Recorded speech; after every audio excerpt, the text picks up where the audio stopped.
Welcome to dentistry with Priya.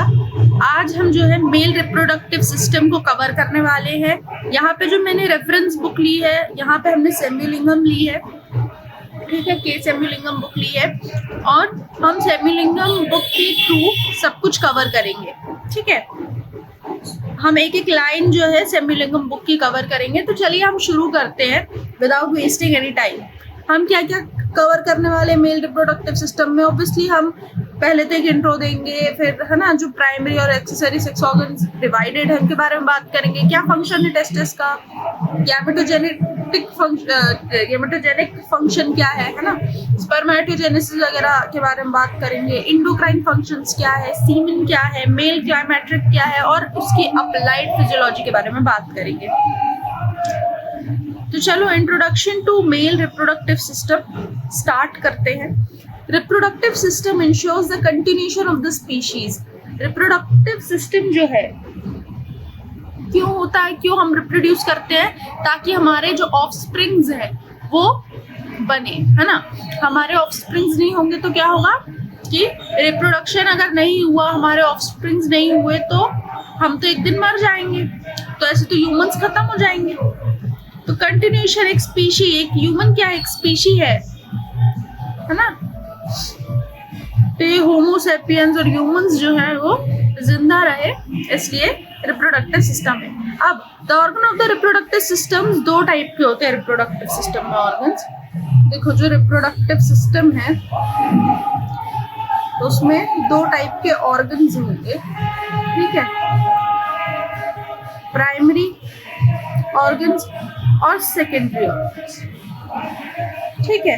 Primary का हमें पता है मेन क्या है, इम्पोर्टेंट क्या है ना, नेसेसरी क्या है, इसके बिना कुछ काम ही नहीं होगा, दैट इज प्राइमरी। और सेकेंडरी हो गया कि इसके बिना चल सकता है, ये एक हेल्पिंग टाइप का, ठीक है। अब प्राइमरी सेक्स ऑर्गन्स में क्या क्या आते हैं और सेकेंडरी या फिर हम इसे एक्सेसरी भी बोलते हैं, ठीक है। नाउ अब हम देखते हैं क्या लिखा है बुक पे। The organ of the reproductive systems are two type, namely internal reproductive organ and external genital organ. हम ऐसे भी डिवाइड कर सकते हैं,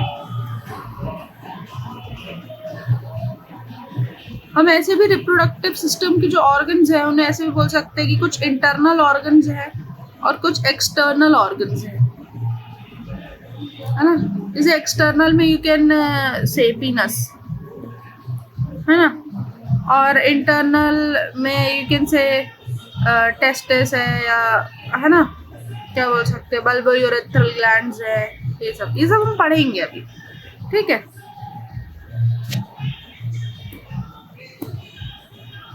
और टेस्टिस को इंटरनल में क्यों रखा, टेस्टिस होता है फिर उसके ऊपर स्क्रोटम की लेयर होती है, दैट्स व्हाई रखा है मैंने, ठीक है।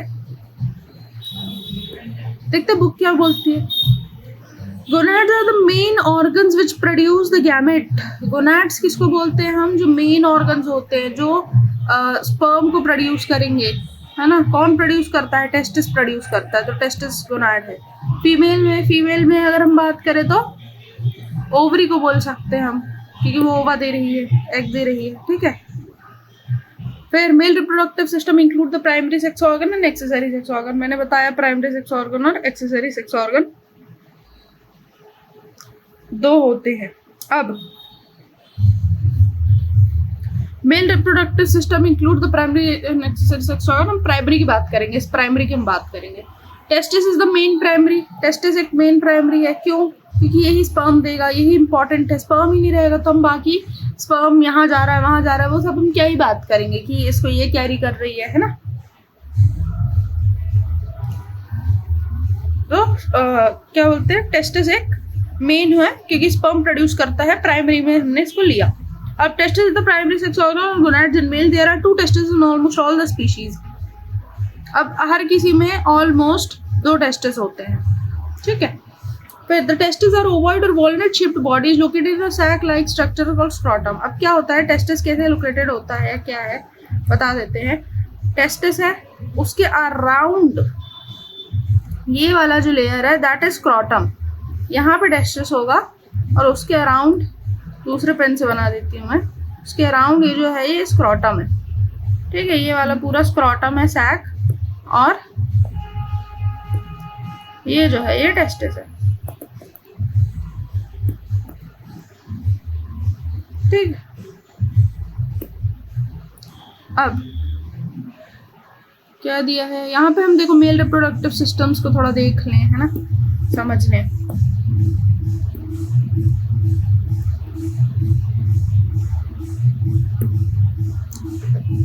देखो कुछ इस टाइप का बना हुआ है स्ट्रक्चर, है ना, ऐसा इस टाइप का, ये है टेस्टिस, है ना। बुक में यहाँ देखते चलिए, पिंक कलर का जो पार्ट है mail reproductive system and other organs of pelvis, है ना, ये टेस्टिस है, ये पूरा स्क्रॉटम है, ठीक है। फिर इसके ऊपर ऐसे एक स्ट्रक्चर होता है, उसको बोलते हैं एपिडिडाइमस। फिर दूसरे पेन से बनाती हूँ, ये एपिडिडाइमस वाला स्ट्रक्चर है, इससे कनेक्टेड है, ठीक है, और हम डिटेल में देखेंगे अभी। फिर ये ऐसे पूरा एक लूप गया है, फिर यहाँ पे कुछ है, यहाँ पे पूरा जो है ब्लैडर रहेगा, यहाँ पे प्यूबिक सिम्फाइसिस ना, सिम्फाइसिस प्यूबिस आएगी, यहाँ पे कुछ और है, यहाँ पे 2 डक्ट्स मिलेगी, फिर यहाँ पे कुछ और है, फिर यहाँ से पूरा एक स्ट्रक्चर जाएगा, ठीक है, और फिर यहाँ पे पीनस का जो स्ट्रक्चर है वो सब जाएगा, ये वाला पूरा पीनस के लिए स्ट्रक्चर है। अब क्या ये पूरा पीनस है ना, एक्सटर्नल जेनिटल। अब शॉर्ट में बता दूं मैं कि क्या है क्या नहीं है। देखो ये टेस्टिस है, इसके अराउंड स्क्रॉटम है, फिर यहाँ से पूरा एपिडिडाइमस पूरा स्ट्रक्चर जाएगा, ठीक है। एपिडिडाइमस के ऊपर पूरा ये जो स्ट्रक्चर जाएगा, ये पूरा ब्लैडर से इनकॉइल करेगा, ये पूरा ब्लैडर फॉर सपोज पूरा ब्लैडर से इनकॉइल करेगा। फिर तुम्हारा यहाँ पे एक स्ट्रक्चर पड़ेगा, सेमिनल वेसाइकल्स पड़ेंगी, फिर यहाँ पे तुम्हारा वो पड़ेगा प्रोस्टेट, ब्लैडर के जस्ट नीचे प्रोस्टेट होता है, नहीं बूढ़े लोग में निकालना पड़ता है प्रोस्टेट, है ना, तो दैट्स ठीक है, दैट्स दिस प्रोस्टेट। अब प्रोस्टेट में यहाँ पे 2 जो हैं डक्ट्स ज्वाइन होगी, ठीक है, हाँ डक्ट्स बोल दो या, है ना, 2 जो हैं वो ट्यूब्स ज्वाइन होंगे। अब उसके बाद यहाँ पे पूरा एक ऐसे स्ट्रक्चर होगा, एक तो तुम्हारी जो ये जो डक्ट्स हैं, ये जो 2 डक्ट्स हैं, ठीक है, इसमें से एक डक्ट है तुम्हारी एजैक्यूलेटरी डक्ट, ठीक है, एजैक्यूलेटरी डक्ट वगैरह है।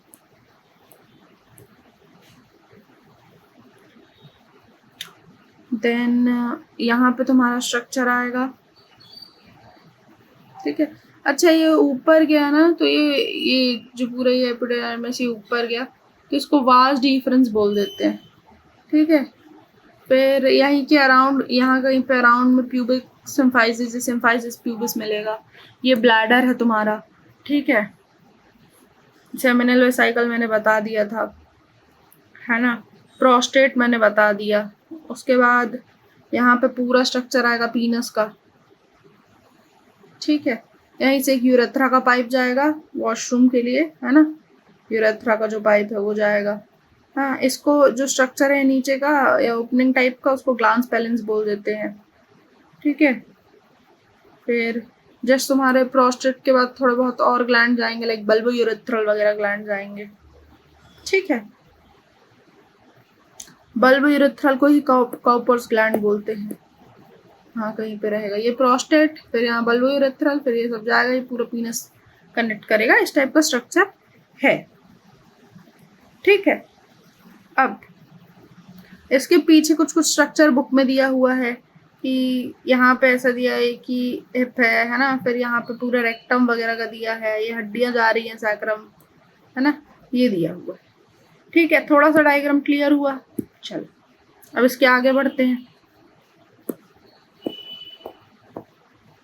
ये है स्ट्रक्चर ऑफ टेस्टिस। अब टेस्टिस का क्या स्ट्रक्चर है वो देख लें। तो ऐसे पाइप आएगी, कॉइल्ड पाइप टाइप, ठीक है, कॉइल्ड यहाँ पे भी काफ़ी कॉइल्ड होगी, यहाँ कॉइल होगी, यहाँ कॉइल होगी, ऐसे करते करते कुछ स्ट्रक्चर्स आएंगे।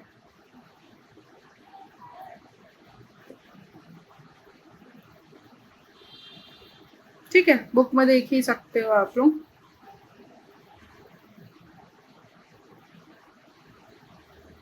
इस टाइप के कुछ कुछ स्ट्रक्चर जो हैं वो मिलेंगे। अब क्या है ये सब, तो मैं बता दूं, ये पूरा ये टेस्टिस है ना। टेस्टिस कैसा था, ऐसा था, उसके ऊपर स्क्रोटम था, ये स्क्रोटम था, ये टेस्टिस था। अब होता क्या है कि स्क्रोटम थे, टेस्टिस था। अब ना टेस्टिस को एक तरीके से हमने डायसेक्ट कर दिया, है ना।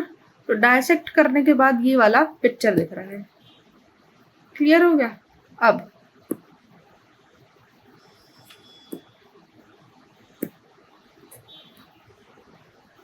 कुछ कुछ चीज़ें बता देते हैं, जैसे कि ये पता है कि ये वास डिफरेंस जाएगा, है ना। फिर इसको बोल सकते हो, यहाँ पे एपिडिडाइमिस जा रही थी तो हेड ऑफ एपिडिडाइमिस बोल सकते हैं, एपिडिडाइमिस है। ठीक है, वास ईफ्रेंस जाएगी, देखो ईफ्रेंस पहले जाएगी, डीफ्रेंस बाद में जाएगी, ऐसे याद रखना। तो वास ईफ्रेंस आएगी। ठीक है, फिर तुम्हारा ये जो है ये हल्का हल्का कनेक्ट कर रहा है ना, इसको, इस स्ट्रक्चर को और इस स्ट्रक्चर को कनेक्ट कर रहा है ये वाला पार्ट, तो इसको बोलते हैं मीडिया स्टेनम। ठीक है, मीडिया स्टेनम एक तरीके का बीच का स्ट्रक्चर जो कनेक्ट करेगा, तो मीडिया स्टेनम विथ रेटिटेस्टिस। ठीक है, टेस्टिस को रेटिटेस्टिस बोलते हैं। फिर ये जो अंदर की ये वाली लेयर है, जो पिंकिश लेयर है, that is tunica albuginea. Tunica albuginea वगैरह लेयर है, ये सब हम अभी देखेंगे। ठीक है, देन उसके बाद इसको पूरे को, इस ये पूरे स्ट्रक्चर को लॉब्यूल बोल सकते हो। लॉब्यूल मतलब एक पूरा स्पेस, एक है ना, थोड़ा एक स्पेस, एक गोला या एक स्पेस को लॉब्यूल, है ना, बोल सकते हैं। इस स्ट्रक्चर को भी मैं लॉब्यूल बोलूँगी जैसे। ठीक है, फिर ये यहाँ जो कनेक्ट हो रहा है ये सेप्टम, ये वाला, इसको सेप्टम टेस्टिस बोल सकते हैं। ये स्ट्रक्चर है टेस्टिस का। ठीक है, अब थोड़ा बहुत क्या है, थोड़ा बहुत चीज़ें क्लियर होती जाएगी जैसे जैसे हम आगे प्रोसीड करते जाएंगे। ठीक है, इतना याद रखो। अभी तक हमने क्या पढ़ा, रिप्रोडक्टिव सिस्टम है, एक्सटर्नल इंटरनल में डिवाइड कर सकते हैं, एक्सटर्नल जेनिटेलिया, इंटरनल, है ना, रिप्रोडक्टिव सिस्टम ऐसे वैसे भी बोल सकते हैं। अब क्या बोल रहे हैं हम, दो रिप्रोडक्टिव ऑर्गन्स को दो उसमें डिवाइड कर सकते हैं, इसमें प्राइमरी में और सेकेंडरी में। ठीक है, सेकेंडरी हेल्पिंग नेचर करेगी, प्राइमरी बहुत इंपॉर्टेंट है, जो अंडा, है ना, या फिर स्पर्म को प्रोड्यूस करे डायरेक्ट, है ना। ठीक है, इतना क्लियर हो गया था। प्राइमरी में टेस्टिस को लिया, टेस्टिस का स्ट्रक्चर देखा, डायग्राम देखा। ठीक है, कि टेस्टिस है, ठीक है, एक टेस्टिस है, स्क्रोटम है, फिर वासा डिफरेंशिया है, फिर वासा डिफरेंशिया है, फिर ब्लैडर के ऊपर रिकॉइल कर रही है, सेमिनल वेसिकल है, बल्बो यूरेथ्रल है, फिर, है ना, दो डक्ट्स वगैरह मिली हैं, ये सब कुछ कुछ डिस्कस किया। फिर पीनस है, यूरेथ्रा है, वहाँ से जाएगा, फिर ग्लांस पेनिस है। ठीक है, ये सब हमने डिस्कस किया। फिर अभी हमने टेस्टिस का स्ट्रक्चर वो किया, है ना, डिस्कस किया कि कुछ इस टाइप का स्ट्रक्चर है, यहाँ पे कुछ लॉब्यूल है, इसके अंदर कुछ कुछ कुछ कुछ हो रहा है। फिर ये मीडिया स्टर्नम से कनेक्टेड है, वासा डिफरेंस है ना, सेप्टम टेस्टिस बोल दिया जहाँ कनेक्ट हो रहा है ना। ट्यूनिका एल्ब्यूजिनिया है ये। ठीक है, लेयर है ट्यूनिका एल्ब्यूजिनिया, एक तरीके से स्किन की लेयर, ऐसा याद रख लो ट्यूनिका एल्ब्यूजिनिया को। ठीक है, वाइट लेयर होती है और मिडिल कवरिंग को बनाती है, वो फाइब्रस कैप्सूल बनाती है। कवरिंग ऑफ टेस्टिस में अभी हम देखेंगे ये सब। ठीक है, इतना थोड़ा बहुत रिवाइज करा है मैंने कि क्या क्या अभी देखा है। अब कवरिंग ऑफ टेस्टिस में क्या करेंगे, कवरिंग ऑफ टेस्टिस में each testis is enclosed bye 3 covering. Testis की जो है 3 कवरिंग है। क्या 3 कवरिंग है, तो 3 कवरिंग है टेस्टिस की, जो कि है ट्यूनिका, सब में ट्यूनिका वर्ड यूज हो रहा है। ठीक है, तो ट्यूनिका वैस्क्यूलोसा। ठीक है, क्या करती है, इनर मोस्ट कवरिंग है। देखो किसी चीज की 3 कवरिंग है, ठीक है, और सपोज 1, 2 एंड 3। ठीक है, तो ट्यूनिका वैस्कुलरिस इनर मोस्ट कवरिंग हो गई। ठीक है, कनेक्टिव टिश्यू बनेगा, ब्लड सप्लाई बहुत अच्छी होगी, ये सब है इसमें। फिर ट्यूनिका एल्बुजिनिया आएगी, एल्बुजिनिया आएगी सेकेंड में। एल्बुजिनिया क्या करेगी, मिडिल कवरिंग है, इसमें भी फाइब्रस कैप्सूल है ये थोड़ा, ठीक है। फिर ट्यूनिका वैजिनालिस क्या करेगी, vaginalis as the name suggest vagina structure बाहर होता है ना, मतलब पूरा इस टाइप का स्ट्रक्चर होता है वेजाइना अंदर, है ना। तो ट्यूनिका वैजिनालिस शीट या कवरिंग ऐसे समझ लो वेजिनालिस को, पूरा एक शीट या कवरिंग है ना, आउटर टू इनर, है ना, वेजाइना जो कवरिंग होता है, तो ऐसे शीट या कवरिंग से याद रखो। देखो वैस्कुलोसा का नाम क्या है कि वैस्कुलोसा में स्मॉल वेसिकल्स होंगी, ब्लड वेसल्स में रिच होगा वो। एल्बुजिनिया, एल्बुजिनिया में एल्बुजिन है ना का मतलब ही होता है white, something related with white, तो वाइट फाइब्रस कैप्सूल है। वेजिनालिस में शीट है, कवरिंग है, ठीक है, और इसमें भी 2 लेयर मिल जाती है, एक विसरल, इसमें भी अंदर सब डिवाइडेड 2 लेयर हो गई एक तरीके से, विसरल और पैराइटल, ठीक है। अब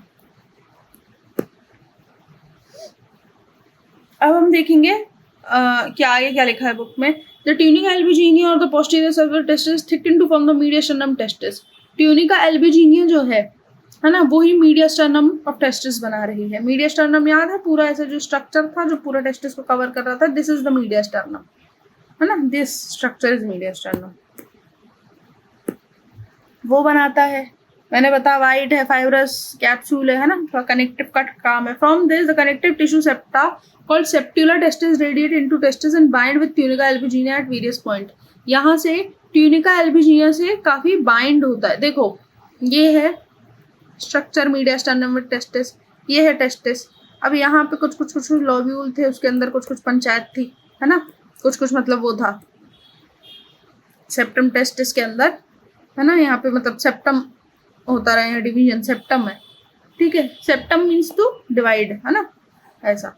अब क्या है कि ट्यूनिका एल्बुजिनिया और ये किससे कनेक्टेड है, तो ये जो है ट्यूनिका एल्बुजिनिया और ये जो टेस्टिस का ये जो स्ट्रक्चर वगैरह कनेक्टेड है, इसमें भी काम किया है, ठीक है। ये सेप्टिला ऑफ टेस्टिस वगैरह को वो कनेक्ट करने का काम किया। बेसिकली कुछ नहीं बोल रहा है ये बोल रहा है कि यहाँ पे जैसे कनेक्ट किया था ना इस स्ट्रक्चर को पूरे को इससे, वैसे ही यहाँ पे भी स्ट्रक्चर्स को, ये वाला स्ट्रक्चर ये वाला स्ट्रक्चर कनेक्ट करने का काम किसने किया है, ये ब्लू वाली लेयर में, ठीक है।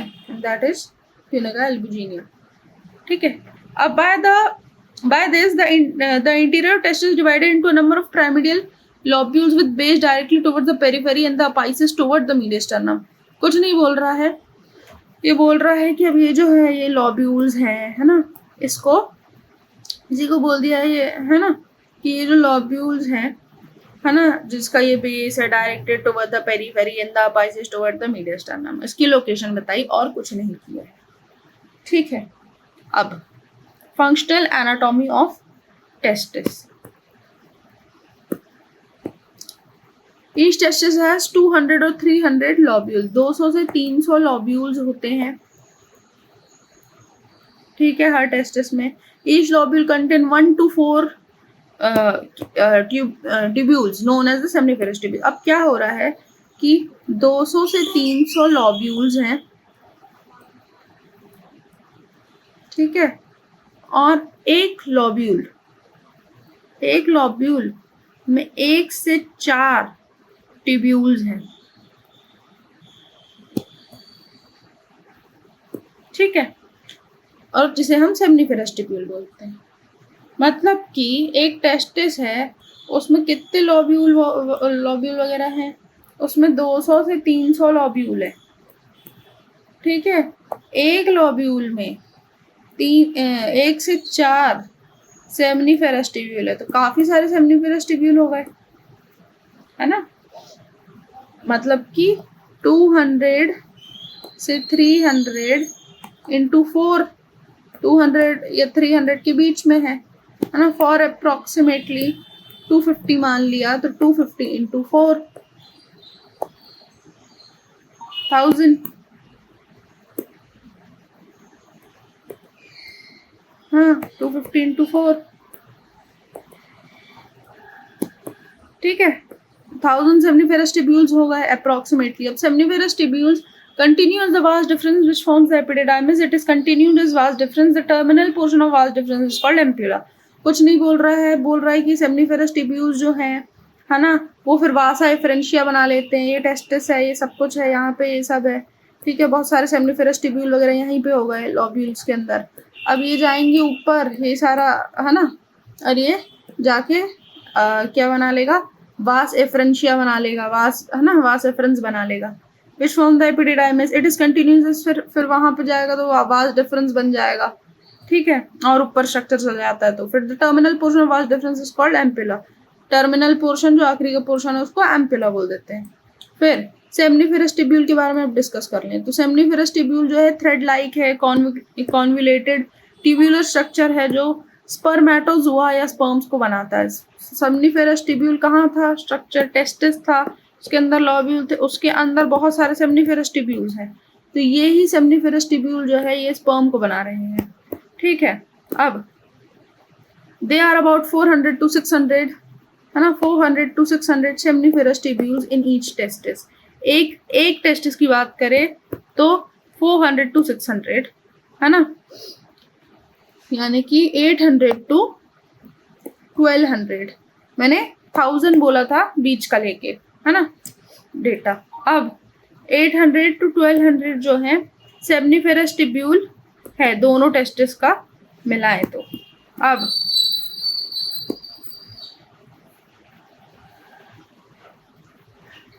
The length of each seminiferous tubule is between, length कितनी है, लेंथ 30 to 70 सेंटीमीटर है. डायमीटर जो है वो 150 से 300 म्यूम है.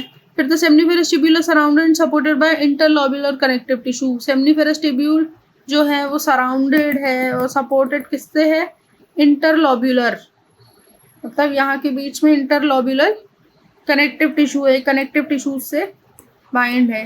ठीक है, अब the wall of the seminiferous tubule is formed by 3 layer. अब जो सेमनीफेरस टिब्यूल है उसकी जो वॉल है ना, वो उसमें भी 3 लेयर आ गई. तो क्या क्या, द आउटर द कैप्सूल और ट्यूनिका प्रोप्रिया. आउटर वाली जो है वो ट्यूनिका प्रोप्रिया है. A thin homogeneous basement membrane है, बेसमेंट मेम्ब्रेन है ना. फिर the stratified epithelium consist of 2 types of cell. अब इसमें दो डिवीजन हो गए, एक जर्म सेल और एक सर्टोली सेल. तो ये 3 लेयर हो गई.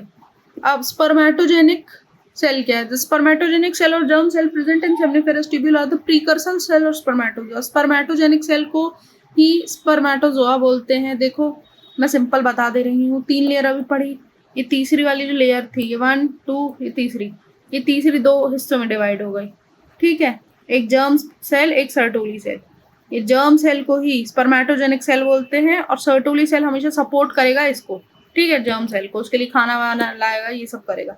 अब स्पर्मेटोजेनिक सेल की बात करें तो स्पर्मेटोजेनिक सेल जो है या जर्म सेल जो है वो सेमनीफेरस टिब्यूल में प्रीकर्सर सेल्स के जैसे होता है, स्पर्मेटोजोआ जैसे होता है. ये क्या करता है, सर्टोली सेल्स के बीच में अरेंज होता है. 4 से 8 लेयर होती है इसकी खुद की.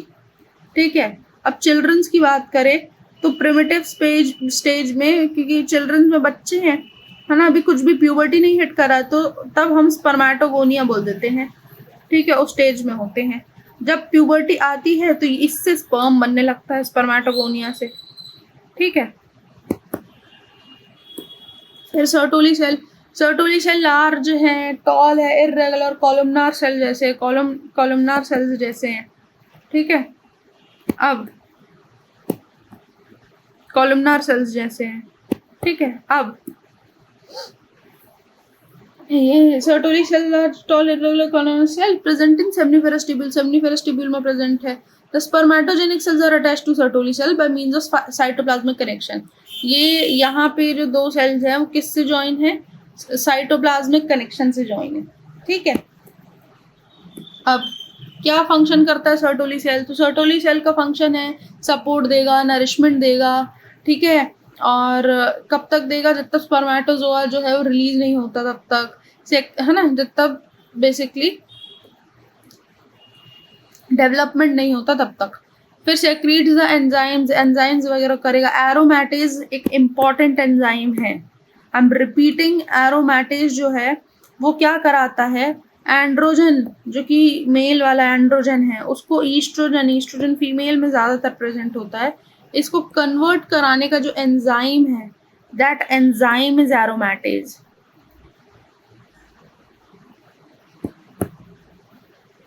ठीक है, और बहुत इंपॉर्टेंट हो जाता है हमारे लिए एरोमेटेज। आगे के भी फीमेल उसमें देखोगे रिप्रोडक्टिव सिस्टम में तो भी समझ में आएगा एरोमेटेज का रोल। अब secrete androgen binding protein, androgen से बाइंडिंग प्रोटीन्स जो है उसको सेक्रीट करता है एबीपी को, ठीक है, जो कि टेस्टोस्टेरोन की एक्टिविटी के लिए ज़रूरी है, पर्टिकुलरली इन स्पर्मेटोजेनेसिस। स्पर्मेटोजेनेसिस में काफ़ी एंड्रोजन बाइंडिंग प्रोटीन, एंड्रोजन से बाइंड होना बहुत ज़रूरी है बहुत सारी चीज़ का, तो उसमें रोल प्ले करेगा। ईस्ट्रोजन बाइंडिंग प्रोटीन भी सेक्रीट करेगा, एंड्रोजन से ईस्ट्रोजन कन्वर्ट भी तो करा रहा है एरोमेटेज, तो सीक्रेट ये ईस्ट्रोजन बाइंडिंग प्रोटीन भी करेगा। ईस्ट्रोजन का भी कुछ कुछ काम होता है। अब आप सोचोगे कि ईस्ट्रोजन का क्या काम है ना, वो भी मैं अभी डिस्कस करती हूँ, पहले ये पॉइंट्स डिस्कस कर लूँ। Secrets inhibin which inhibits the release of FSH from pituitary, follicle stimulating hormone जो है FSH, है ना, ये अब इसका काम हो गया है, नहीं बनना है तो इनहिबिन सेक्रेट होता है, तो इसका भी काम कराता है कि भाई ये इनहिबिन, है ना, इनहिबिन हो, और एक वो फीडबैक मैकेनिज्म हो, एक नेगेटिव फीडबैक कि भाई हो गया है ना, नहीं चाहिए एफएसएच, वो भी रिलीज कराता है इनहिबिन। अब सेक्रेट एक्टिविन, एक्टिविन का भी कराएगा। इनहिबिन एक्टिविन, देखो इनहिबिन इनहिबिट कराएगा चीज़ों को कि नहीं करना है ना, नहीं ज़रूरत है। एक्टिविन क्या कराएगा, एक्टिव कराएगा कि ज़रूरत है, ठीक है, तो दोनों का करता है। फिर मुलेरियन और वुल्फियन डक्ट पढ़ी होगी हम सब ने, तो मुलेरियन और वुल्फियन दो डक्ट्स होती हैं, ठीक है, दैट डिसाइड्स कि तुम मेल हो या फीमेल हो, ठीक है, किसका डेवलपमेंट हो रहा है। तो मुलेरियन रेग्रेशन फैक्टर, हमारा जो बेबी होता है ना जब वो पेट में होता है, ठीक है, अभी तक साइंटिफिक रिसर्च के हिसाब से दैट बेबी जब वो बॉर्न होता है, गोनाड्स वगैरह बनते हैं, तो that tends to be female, ठीक है, नॉर्मली हमारी बॉडी जाती है फीमेल स्ट्रक्चर के लिए, ठीक है। अब होता क्या है, मेल स्ट्रक्चर कैसे बने, तो कुछ मतलब कुछ फैक्टर्स होते हैं, जैसे मुलेरियन रेग्रेशन फैक्टर, ठीक है, मुलेरियन रेग्रेशन फैक्टर, तो फीटल टेस्टिस में ये होता है, जब अगर टेस्टिस का स्ट्रक्चर वगैरह रहेगा या जो भी रहेगा तो उसमें मुलेरियन रेग्रेशन फैक्टर वगैरह रहेगा।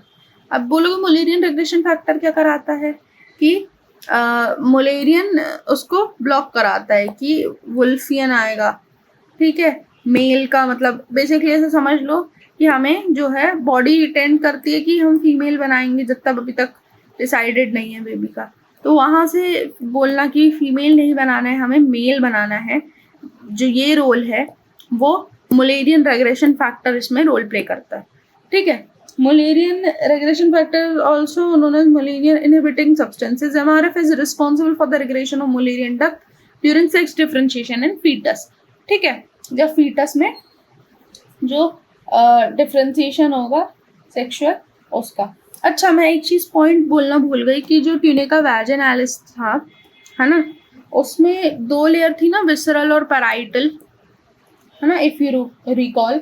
अब इसकी जो दो लेयर्स है विसरल और पैराइटल, इसमें विसरल जो है ना, ये जो लेयर है ये मूवमेंट में, ये बीच में होती है विसरल लेयर, है ना, विसरा एज यू नो, है ना, तो एज द नेम सजेस्ट ये बिटवीन में रहती है, और ये ना हेल्प, विसरा मतलब थोड़ा थिक, है ना, ये बीच में रहेगा और मूवमेंट्स वगैरह में हेल्प कराएगा ये,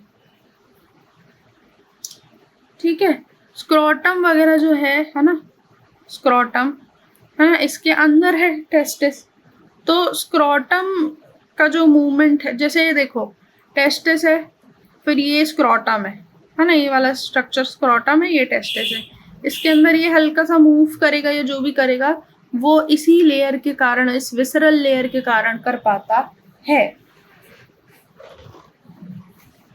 ठीक है। एक्स्ट्रा पॉइंट था ये ना।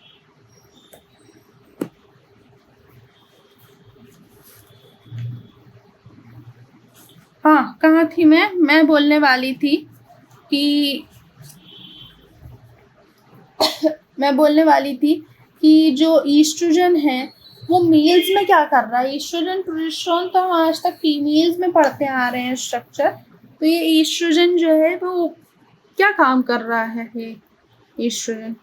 तो अब हम इसके बारे में डिस्कस करेंगे। ईस्ट्रोजन क्या है, क्या रोल है ईस्ट्रोजन का इन मेल्स। ठीक है, कुछ कुछ काफ़ी अच्छे रोल्स हैं। लाइक ईस्ट्रोजन का ऐसा रोल समझो कि पहले तो जो एरोमेटेज है ना, वो टेस्टोस्टेरोन बनाता है। ठीक है, और हमने अभी देखा कि सॉरी एरोमेटेज टेस्टोस्टेरोन नहीं, एक minute, just a second. Testosterone से ईस्ट्रोजन जो है वो कन्वर्ट कराने का एंजाइम इज एरोमेटेज, है ना। मतलब बेसिकली टेस्टोस्टेरोन से ईस्ट्रोजन बना रहा है एरोमेटेज। ठीक है, that's what I am saying, क्योंकि एंजाइम है, एज आ गया, एंजाइम है। अब क्या होता है ईस्ट्रोजन का रोल। ईस्ट्रोजन जो है ना, पहले तो वो समझ लो कि वो लेडिक्स या सर्टोली सेल्स बोल लो, ठीक है, वो प्रोड्यूस करेंगे, लेडिक सेल और सर्टोली सेल्स, है ना, ये प्रोड्यूस करेंगे तुम्हारे ईस्ट्रोजन। ईस्ट्रोजन का क्या रोल है। ईस्ट्रोजन का रोल है थोड़ा सा ऐसा रोल है कि मैच्योरेशन का रोल है। ठीक है, ईस्ट्रोजन का जो रोल है वो है कुछ कुछ फ्लूइड्स का रीअब्जॉर्प्शन कराता है। ठीक है, फ्लूइड बैलेंस मेंटेन करता है, कहाँ पे, रेटेटेस्टिस में मेंटेन करता है, और जो तुम्हारा इफ्रेंट डक्ट्स हैं उसमें मेंटेन करेगा। ठीक है, कम्युनिकेशन का हेल्प कराएगा, कम्युनिकेट कराएगा, कहाँ कहाँ पे, सर्टोली सेल्स है, जर्म सेल्स है, उनके बीच में कम्युनिकेशन का काम कराएगा। ठीक है, और कुछ कुछ जीन एक्सप्रेशंस का भी काम करता है। जीन एक्सप्रेशन, जीन एक्सप्रेशन कैसे, तो जीन एक्सप्रेशन ऐसे कि ई आर अल्फा और ई आर बीटा करके ना जीन्स होते हैं, उनके एक्सप्रेशन में हेल्प कराता है। ठीक है, जेनेटिक कोई इंफॉर्मेशन समझ सकते हैं हम। देन प्रोटेक्शन वगैरह का काम कराता है। ठीक है, देन एंड मतलब कुछ भी टूट गया तो ये बनाएगा। ठीक है, एक तरीके से। फिर एंटी ऑक्सीडेंट इफेक्ट कराता है। इंजरी वगैरह जो है, देखो प्रोटेक्शन कैसे करा रहा है, एक एंटीऑक्सीडेंट का इफेक्ट देता है जो इंजरी के टाइम पे अगर किसी को चोट लगती है इस एरिया में तो इंजरी वगैरह से रिपेयर कराएगा। ठीक है, ये सब था ईस्ट्रोजन इन मेल्स की। भाई ईस्ट्रोजन मेल्स में क्या करता है। ठीक है, अब हम ब्लड टेस्टिस बैरियर को देखेंगे। ब्लड टेस्टिस बैरियर जो है एक मैकेनिकल बैरियर है जो सेपरेट कराता है। देखो ब्लड टेस्टिस बैरियर बहुत इंपॉर्टेंट है। ब्लड टेस्टिस बैरियर इंपॉर्टेंट क्यों है, क्योंकि हम देखते हैं ना टेस्टिस बाहर है ना, स्क्रॉटम वाला पूरा एरिया बाहर है हमारे एब्डोमेन से। क्यों बाहर है, इसलिए बाहर है क्योंकि इसके बीच में ना कुछ इम्यूनिटी एक्शन ना हो इस चक्कर में। बोलोगे ऐसा क्यों हो रहा है, थोड़ा सा पढ़ते हैं इसके बारे में इसलिए। ठीक है, blood testis barrier is a mechanical barrier that separates blood from seminiferous tubule of the testis. Is found by tight junction between the, इनके बीच में टाइट जंक्शन होते हैं between the adjacent Sertoli cell and the basement membrane of the seminiferous tubule. Sertoli cells और जो basement membrane थी उसके बीच में टाइट जंक्शन है। ठीक है, now blood testis barrier protect the seminiferous tubule and spermatogenesis by preventing the entry of toxic substances from blood into testis। एक तो टॉक्सिक सब्सटेंसेस को नहीं आने देता है, at the same time it prevents nutritive and other essential substances necessary for spermatogenic cells. It permits, sorry, है ना। अब जैसे जो भी न्यूट्रिशन वगैरह आना है ना, उसको परमिट कर देंगे कि हाँ भाई न्यूट्रिशन तो जाना चाहिए, है ना, ये सब कुछ, लेकिन टॉक्सिक सब्सटेंस को एंटर नहीं होने देंगे। एक ना इम्यूनिटी का भी वो है फंक्शन कि इम्यूनिटी अपनी सेल्स की खुद की इम्यूनिटी जो है वो रिस्पॉन्ड कर देती है। That is why blood testis barrier जो है वो इम्पॉर्टेंट होता है। ठीक है, ये भी एक वो है, क्या बोलते हैं, एक एस्पेक्ट है। नाउ रेटिटेस्टिस, वास इफरेंस, है ना, ये सब हम स्ट्रक्चर देख लेते हैं।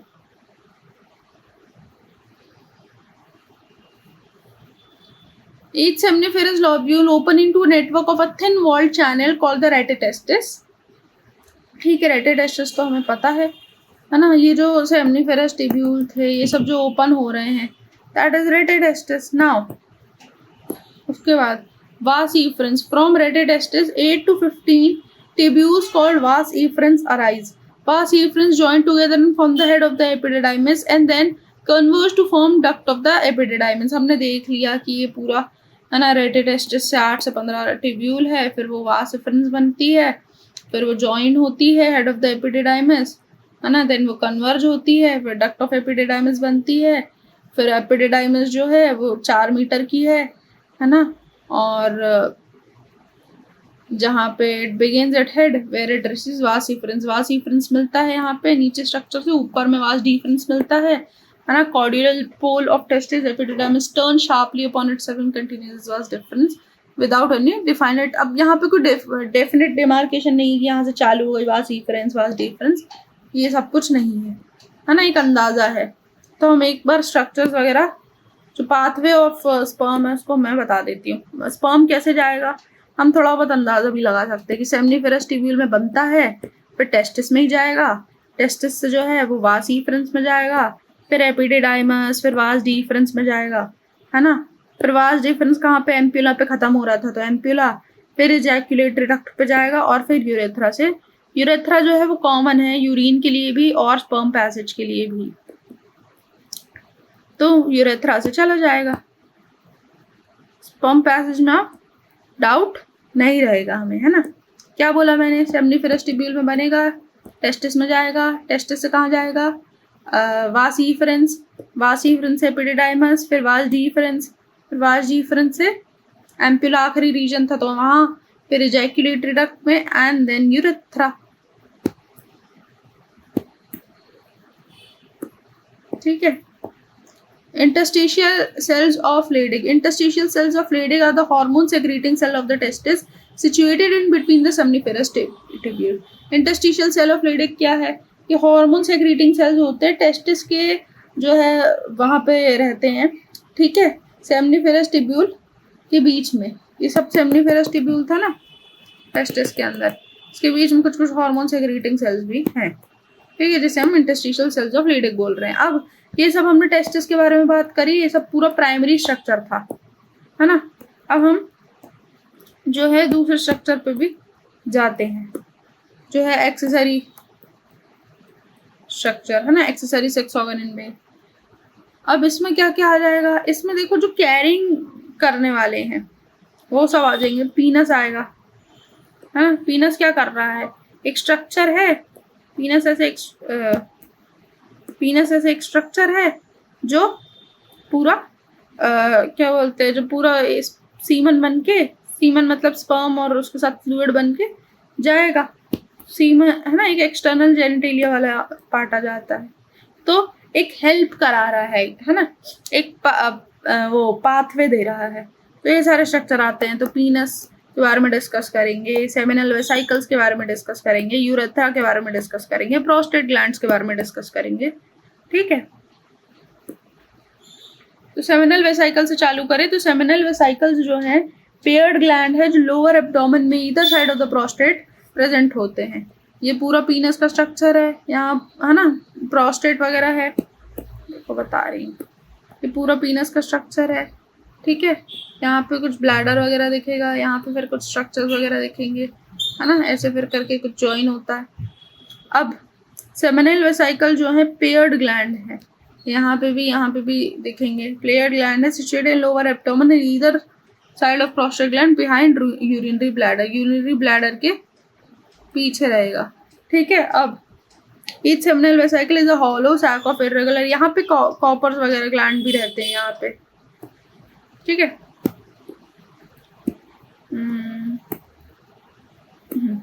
अब क्या होता है, सेमिनल वेसिकल पेयर ग्लैंड है, लोअर एब्डोमेन में सिचुएटेड है, either side of the prostate gland behind the urinary bladder. Each seminal vesicle is a hollow sac of irregular shape. It is lined by complexly folded mucous membrane which secretes seminal fluid. Seminal vesicle कुछ नहीं करती है, seminal fluid बनाती है. ठीक है, यहाँ पे हमारे जो बुक में स्ट्रक्चर दिया है उसमें हमने देखा था ये ब्लैडर है, टेस्टिस है, यहाँ से पूरा जा रहा है स्ट्रक्चर, है ना, पूरा कॉइल होके जा रहा है स्ट्रक्चर. ठीक है, यहाँ पे सेमिनल वेसिकल प्रेजेंट होती है. Now seminal fluid is added to semen in the ejaculatory. ये सेमिनल स्पर्म है ना, स्पर्म में जो कुछ कुछ फ्लूइड डालने का काम है ना, ये सेमिनल वेसिकल कर रही है. ठीक है, और है ना एम्पिला का जो वाज डिफरेंस का जो एम्पिला है आखिरी रीजन है उसमें कर रही है. The ejaculated duct passes through prostate from internal urethra से पास हो रहा है. ठीक है, properties and composition of seminal fluid. The seminal fluid is a mucoid and viscoid in nature. Mucoid है, विस्कॉइड, विस्कस है नेचर में, थिक नेचर है सेमिनल फ्लूइड का. इट इज न्यूट्रल और slightly alkaline in reaction. Neutral या slightly alkaline है reaction में. It adds to the bulk of the sperm. Seminal 60% जो है सीमन का, है ना, उसमें सेमिनल फ्लूइड है. ठीक है, फिर adds to the bulk of the semen as it forms 60% of the total semen.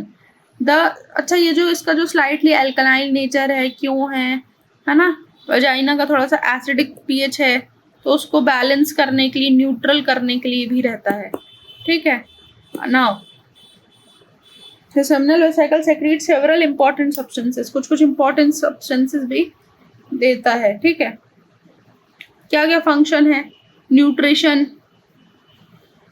ठीक है, nutrition of seminal fluid, nutrition वगैरह देता है, फ्रक्टोज वगैरह रहेगा इसमें. ठीक है, बोलते हैं ना हम उसमें जो सीमन है उसमें फ्रक्टोज है. क्यों बोलते हैं, क्योंकि सेमिनल फ्लूइड से फ्रक्टोज है उसमें. ठीक है, और फ्रक्टोज पे हमारा क्वेश्चन आता है कि ये जो फ्रक्टोज है इसको ही हमने क्यों एज अ, है ना, ओज शुगर में क्यों चूज किया, हमने ग्लूकोज क्यों नहीं चूज किया, या हमारी बॉडी ने ग्लूकोज क्यों नहीं चूज किया. ग्लूकोज बहुत जल्दी, क्योंकि है ना उसका डाइजेस्टिव रेट है. क्या होता है, ग्लूकोज से काफ़ी बैक्टीरियल इन्फेक्शंस वगैरह हो सकते हैं, इसलिए we are not choosing glucose and we are choosing fructose. ठीक है, now nutrition to sperm. The fructose and other nutritive substances in seminal fluid are utilized by sperm after being ejaculated into female genital tract. ठीक है, nutrition देता है, fructose देता है. फिर clotting of sperm, sperm को क्लॉट वगैरह कराता है. जो फिब्रिनोजन होता है ना उसका काफ़ी रोल है क्लॉटिंग वगैरह में कराने में. अब क्या होता है, फिब्रिनोजन क्या करता है, as soon as the semen is ejaculated, है ना, सीमन जब इजैकुलेट होता है ना उसके 30 मिनट्स के बाद वो क्लॉट हो जाता है. ठीक है, अब कैसे हो रहा है, फिब्रिनोजन जो है वो फिब्रिन में कन्वर्ट हो जाता है ना. तो पहले लिक्विड से जो क्लॉट बन गया है that is due to fibrinogen जो है वो फिब्रिन में कन्वर्ट हो गया है. ठीक है, नाउ फर्टिलाइजेशन में the prostaglandins of seminal fluid enhances fertilization of ovum by the following process. Increase the receptive capacity of cervical mucosa for sperm. मैंने अभी बताया न्यूट्रल करके, है ना, और ये सब करके. फिर causing reverse peristalsis movement. reverse peristalsis movement देता है. we know peristalsis movement की खाना है, ये खाना है ना, जैसे हम फूड में काफ़ी बात करते हैं peristalsis movement की. तो ये खाना है, ये और आगे चला गया, तो ऐसे चला गया, है ना, यहाँ पे, है ना, कॉम्प्रेस हुआ, यहाँ इनलार्ज हुआ, है ना, और फिर ऐसे आगे बढ़ता जाता है. नाउ पेरिस्टाल्सिस मूवमेंट बोलते हैं हम. ठीक है, कि ये पूरा कुछ पैसेज है, फिर यहाँ है, फिर थोड़ी देर बाद यहाँ है, फिर थोड़ी देर बाद और आगे, दैट इज पेरिस्टाल्सिस. तो रिवर्स पेरिस्टाल्सिस क्या होगा, ये पूरा वो है वेजाइना वाला स्ट्रक्चर है ये पूरा, है ना, तो यहाँ पे पेरिस्टाल्सिस ऐसा होता. तो ये रिवर्स पेरिस्टाल्सिस है कि ये ऊपर पहुंचा रहा है. बेसिकली हमें स्पर्म कहाँ चाहिए, ऊपर चाहिए, है ना, इन रीजन्स के आसपास चाहिए है हमें स्पर्म, यहाँ पे पहुंचाने हैं. तो क्या हो रहा है, ये रिवर्स पेरिस्टाल्सिस हो रहा है. पेरिस्टालसिस होता तो नीचे होता, रिवर्स में ऊपर जा रहा है।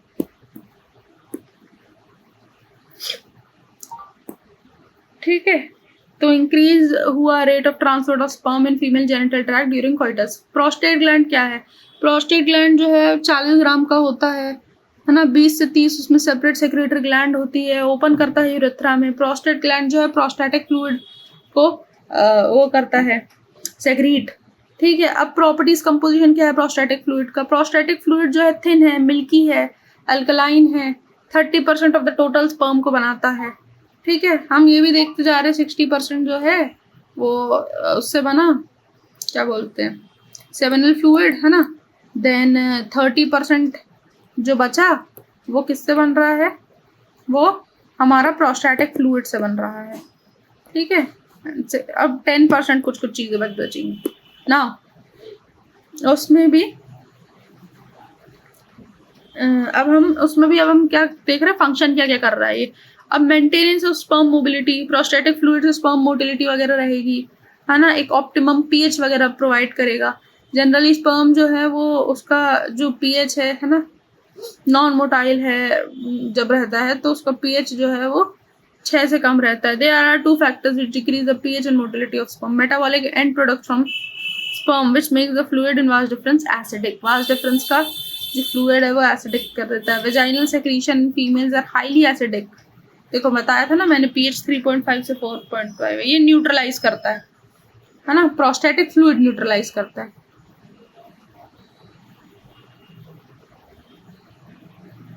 यहाँ पे दिया था प्रोस्ट ऑन फर्टिलाइजेशन वाले पॉइंट में, the prostaglandin seminal fluid enhances fertilization of ovum by the following process: increase the receptivity capacity of cervical mucosa of sperm, और फिर रिवर्स पेरिस्टालसिस। ठीक है, अब ये प्रोस्टैटिक फ्लूइड जो है क्या कर रहा है, ये पीएच वगैरह मेंटेन कर रहा है। ठीक है, दोनों न्यूट्रलाइज हो पाएंगे। देन क्लॉटिंग ऑफ सीमन, क्या होगा, एसिडिक हो जाएगा ज़्यादा या अल्कलाइन हो जाएगा, तो that will affect the sperm ना, न्यूट्रल हमें रखना है। फिर clotting of semen, clotting enzyme जो है वो प्रेजेंट होता है, फिब्रिनोजन है ना, फिब्रिनोजन है जो है ना, सेमिनल वेसिकल से वो क्लॉट वगैरह बनाता है। क्लॉटिंग ऑफ सीमन है। लिसिस ऑफ क्लॉट है, क्लॉट को खोलने का काम भी करते हैं। ठीक है, तो क्लॉट क्या होता है कि ये पूरा स्ट्रक्चर है फीमेल वाला।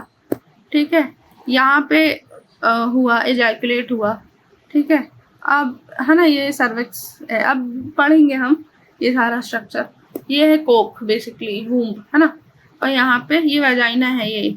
ठीक है, अब ये सर्विक्स है। अब क्या हो रहा है कि यहाँ पे जब हमने जो है वो एजैकुलेट कर दिया है ना, पीनस यहाँ एंटर किया, एजैकुलेट हुआ, तब एजैकुलेट होने के बाद क्या, यहाँ पीनस यहाँ एजैकुलेट हो गया। एजैकुलेट होने के बाद इसको रिवर्स पेरिस्टालसिस चलेगा, ऊपर जाएगा। ठीक है, ये भी ठीक है। इसके बाद ये जो है वो 30 मिनट में तो क्लॉट बन गया था, हम बोलेंगे कि 30 मिनट्स में तो क्लॉटिंग हो गई। अब अभी क्लॉटिंग ना खुलेगी। क्यों क्लॉट खुलेगा? क्लॉट खुल के फिर से वो जो है ना फ्लूइड स्टेट में आएगा। क्यों? क्योंकि वो फिर ट्रैवल करेगा, यहाँ पे वो ट्रैवल करेगा जो भी सीमन है, समझे। और ये होगा तो रिप्रोडक्शन हो पाएगा ना। Urethra has 2 parts, namely internal urethra and external urethra. Internal urethra is the continuation of ejaculated duct. Internal urethra passes through penis as external urethra.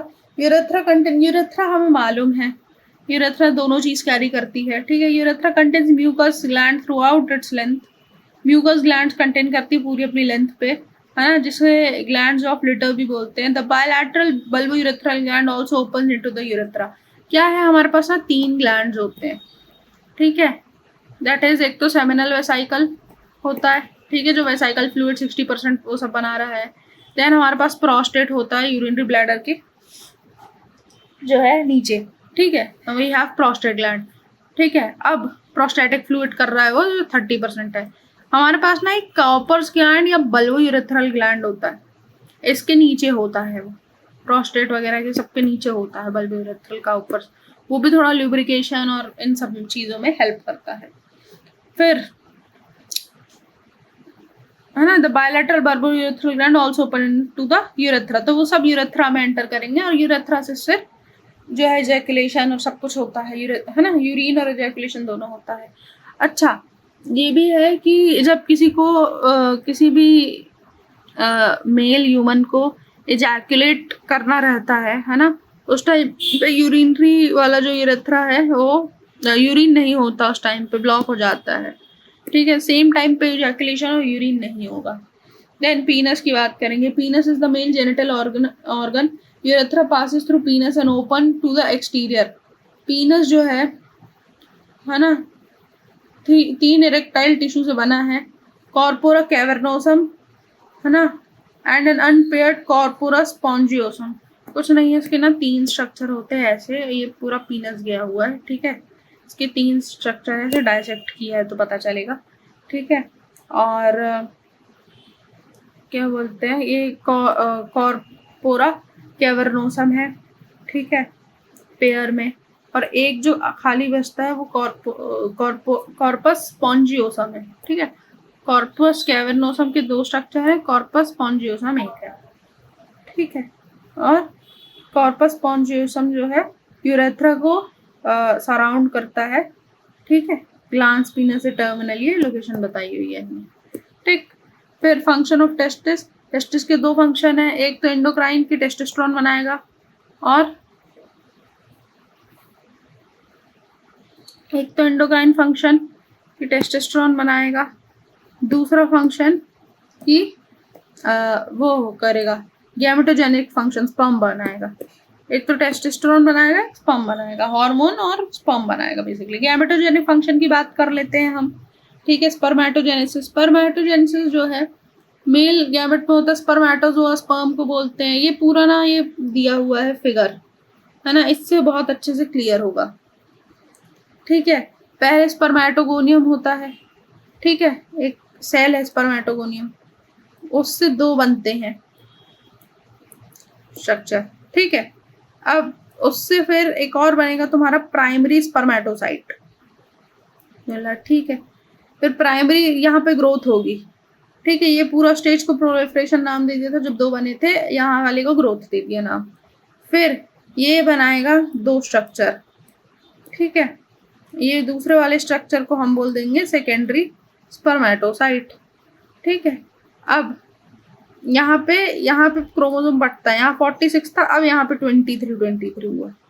अब इसके फिर फर्दर 2 स्ट्रक्चर बनेंगे, ये मैच्योरेशन का टाइम चल रहा है, इसके फिर 2 स्ट्रक्चर बनेंगे, तो इसको हम बोल देंगे स्पर्मेटिड। इन सारे स्ट्रक्चर को स्पर्मेटिड, ये 23 उसके रहेंगे।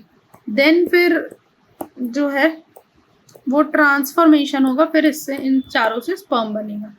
क्लियर है ये?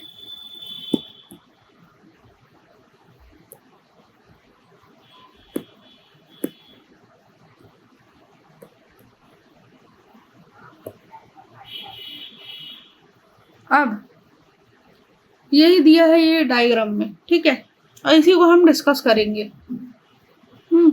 स्पर्मेटोजेनिक फंक्शन, जो spermatogenic function, gametogenic function, spermatogenesis, ठीक है, found from the primitive spermatogenic cell spermatogonium the testis. कितना दिन लगता है? 74 डेज लगते हैं, ठीक है, प्रिमिटिव जर्म सेल बनने में। Stages of spermatogenesis. स्पर्मेटोजेनेसिस के क्या स्टेजेस हैं? 4 स्टेजेस है, प्रोलिफरेशन, ग्रोथ, मैच्योरेशन, ट्रांसफॉर्मेशन। कर लिया अभी discuss. Stages of proliferation. Proliferation में कुछ नहीं है, diploid number 23 pair of chromosome है ऑन ईच मेंबर, है ना। फिर हमें पता है एक स्पर्मेटोगोनियम जो है diploid number 23 pair of chromosome contain कर रहा है। फिर 1 member of each pair is derived from mother and the other from the father. 23 pair include 22 pairs of chromosomal. हमें पता है ना कि, है ना, 23rd पेयर जो है ना, सेक्स डिटरमाइनिंग क्रोमोसोम एक अलग होता है, बाकी हमारे ऑटोजोम्स होते हैं, ये सब पता है हमें। फिर during the proliferation stage spermatogonium, हमें ये भी मालूम है ना, XY में मेल होगा, है ना, XX में फीमेल होगा, ये सब। फिर प्रोलिफरेशन स्टेज में स्पर्मेटोगोनियम जो है माइटोसिस करता है, क्रोमोसोमल नंबर में चेंज नहीं आता। मेल में क्या होता है, देयर हाँ ये चीज है कि 7 स्टेजेस होती है मेल में, ठीक है, एक स्पर्म को बनने में। आई डोंट नो वाई कि 7 ही क्यों है, बट 7 स्टेजेस हैं। There are usually 7 generation spermatogonia. Spermatogonia की एक्चुअली 7 जनरेशन है। During this stage spermatogonium migrate along with the Sertoli cell toward the lumen of the seminiferous tubule. The last generation spermatogonia enters a stage of growth as primary spermatocyte. Stage of growth. In this stage, the primary spermatocyte grow into a large cell, है ना। फिर कोई change नहीं आता। फिर stage of maturation में, है ना, बड़ा साइज का हो जाता है। Quickly undergo meiotic maturation, division हो जाता है। 2 फेजेस आ गए स्टेज ऑफ मैच्योरेशन में, पहला और दूसरा। अब पहले फेज में क्या है, पहले फेज में जो है प्राइमरी स्पर्मेटोसाइट जो है 2 सेकेंडरी स्पर्मेटोसाइट में डिवाइड है। The significance of the first meiotic division is that each secondary spermatocyte receive only the haploid और half the number of chromosome, ठीक है। फिर सेकेंड फेज में क्या है, during this phase each secondary spermatocyte undergo second meiotic division resulting in 2 smaller cell called spermatids. ये हमने देखा था ना, ये स्पर्मेटिड बन रहा था, है ना। सेकेंडरी स्पर्मेटोसाइट, स्पर्मेटिड, फिर स्पर्म, इसी की बात कर रहा है वो। फिर हर उसमें फिर स्पर्मेटिड में हैप्लॉइड नंबर ऑफ क्रोमोसोम है। क्यों? क्योंकि ये यहाँ पे स्पर्म में इतने रहेंगे, फिर ओवा में भी इतने रहेंगे, तो फिर जो बच्चा है वो 46 क्रोमोसोम का बनेगा, ठीक है। नाउ स्टेज ऑफ ट्रांसफॉर्मेशन, कोई फर्दर डिवीजन नहीं है, स्पर्मेटिड बन गया, मैच्योर्ड स्पर्मेटोजोआ, स्पर्म बोल देंगे इसको, ठीक है। ट्रांसफॉर्मेशन जो है 2 स्टेजेस में होगा। अब स्पर्मेटोजेनेसिस, स्पर्मिएशन क्या है देख लेते हैं। स्पर्मियोजेनेसिस और स्पर्मिएशन।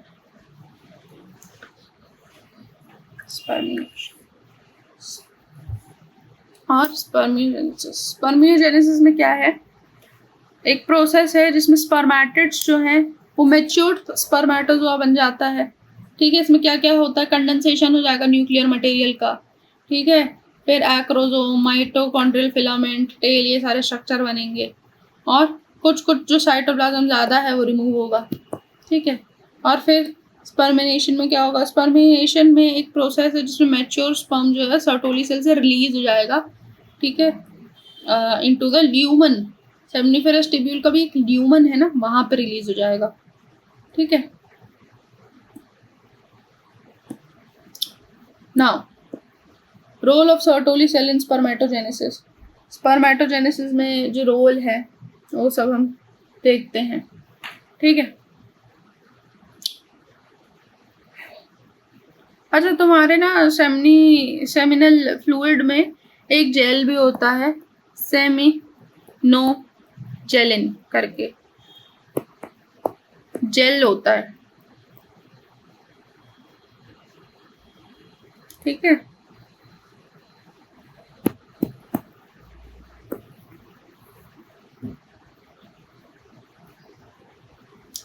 कहाँ थे हम, role of Sertoli cell in spermatogenesis. Sertoli cells, अब हम देखेंगे कि क्या रोल है, क्या है ना। सर्टोली सेल्स में सपोर्ट देगा, है ना। सर्टोली सेल्स क्या करता है, सपोर्ट देता है, नरिशमेंट देता है ना, एक हार्मोनल सब्सटेंस भी प्रोवाइड करेगा, ठीक है। फिर एंड्रोजन बाइंडिंग प्रोटीन, है ना, वो सब देगा। और टेस्टोस्टेरोन की एक्टिविटी वगैरह के लिए एंड्रोजन से कुछ बाइंड करे, दैट इज इम्पोर्टेंट ना, that is androgen binding protein वगैरह हो। फिर release sperm into lumen of seminiferous tubule, spermination में हेल्प कराएगा। फिर हार्मोन्स का क्या रोल है, हार्मोन में बहुत अलग अलग हार्मोन्स आते हैं जो डायरेक्टली इनडायरेक्टली जो है इफेक्ट डालते हैं। FSH है, LH है, GH है, टेस्टोस्टेरोन है, ईस्ट्रोजन है, इनहिबिन एक्टिविन है।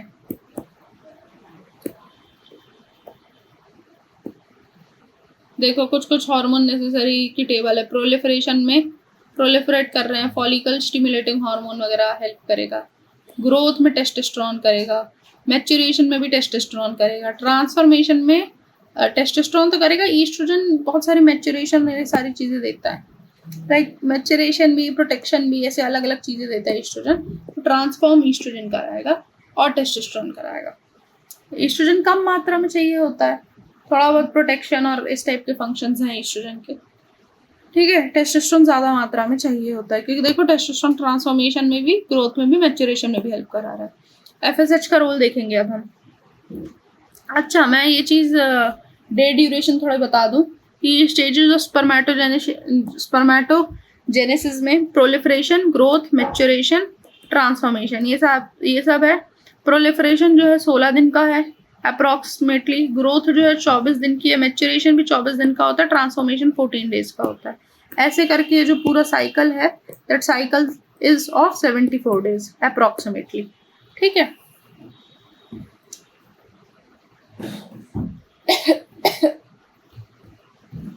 एफएसएच की बात करेंगे तो एफएसएच इज रिस्पॉन्सिबल, इनिशिएशन कराएगा स्पर्मेटोजेनेसिस का, फॉलिकल स्टिमुलेटिंग हार्मोन है ना, इनिशिएट कराएगा, बाइंड करेगा सर्टोली सेल से, spermatogonia induces the proliferation of spermatogonia, है ना, बनाएगा, सेल्स को प्रोलिफरेट में हेल्प करेगा।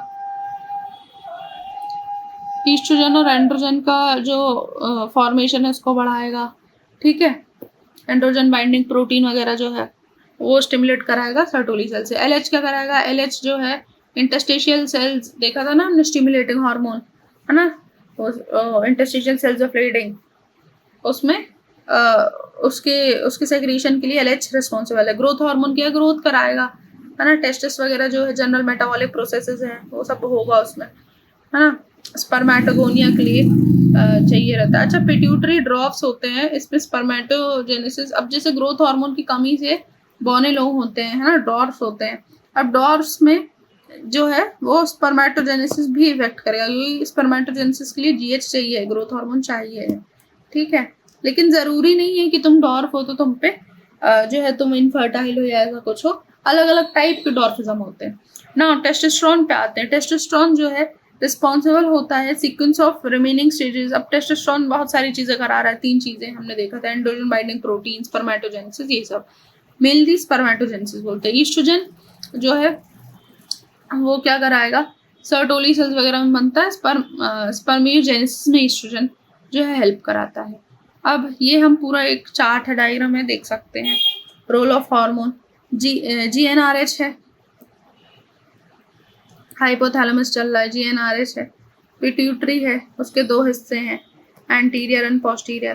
फिर एंटीरियर पिट्यूटरी है ना, उससे एफएसएच,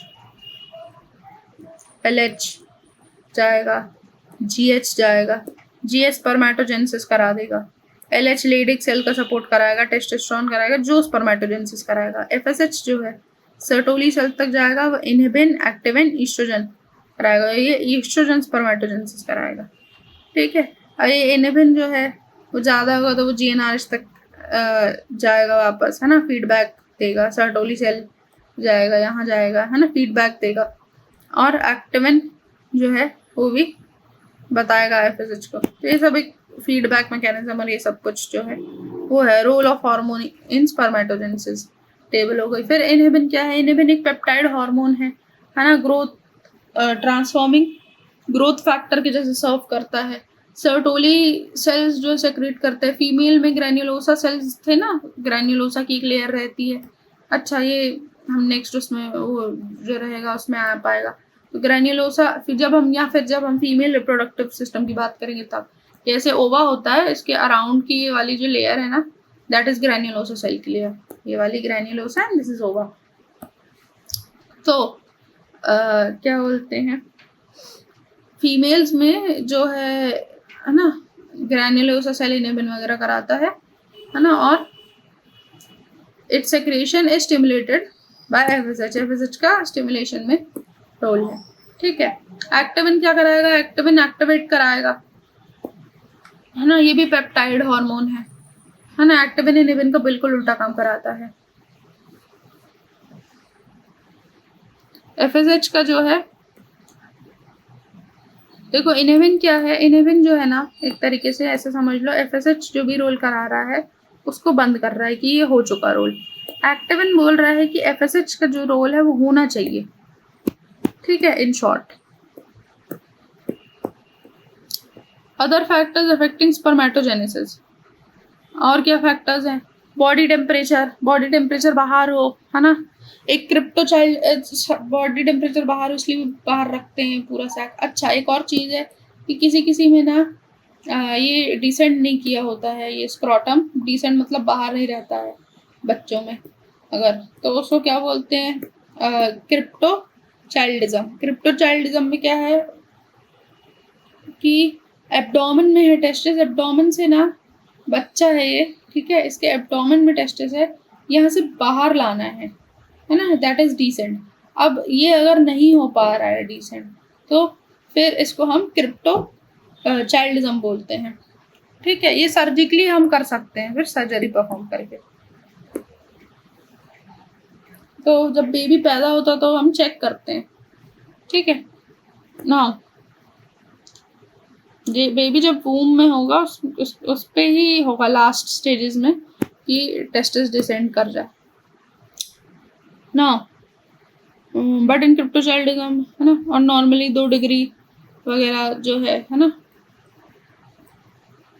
नॉर्मली लिखा है ना line, normally the temperature in the scrotum is about 2 degree Celsius less than the body temperature, ठीक है।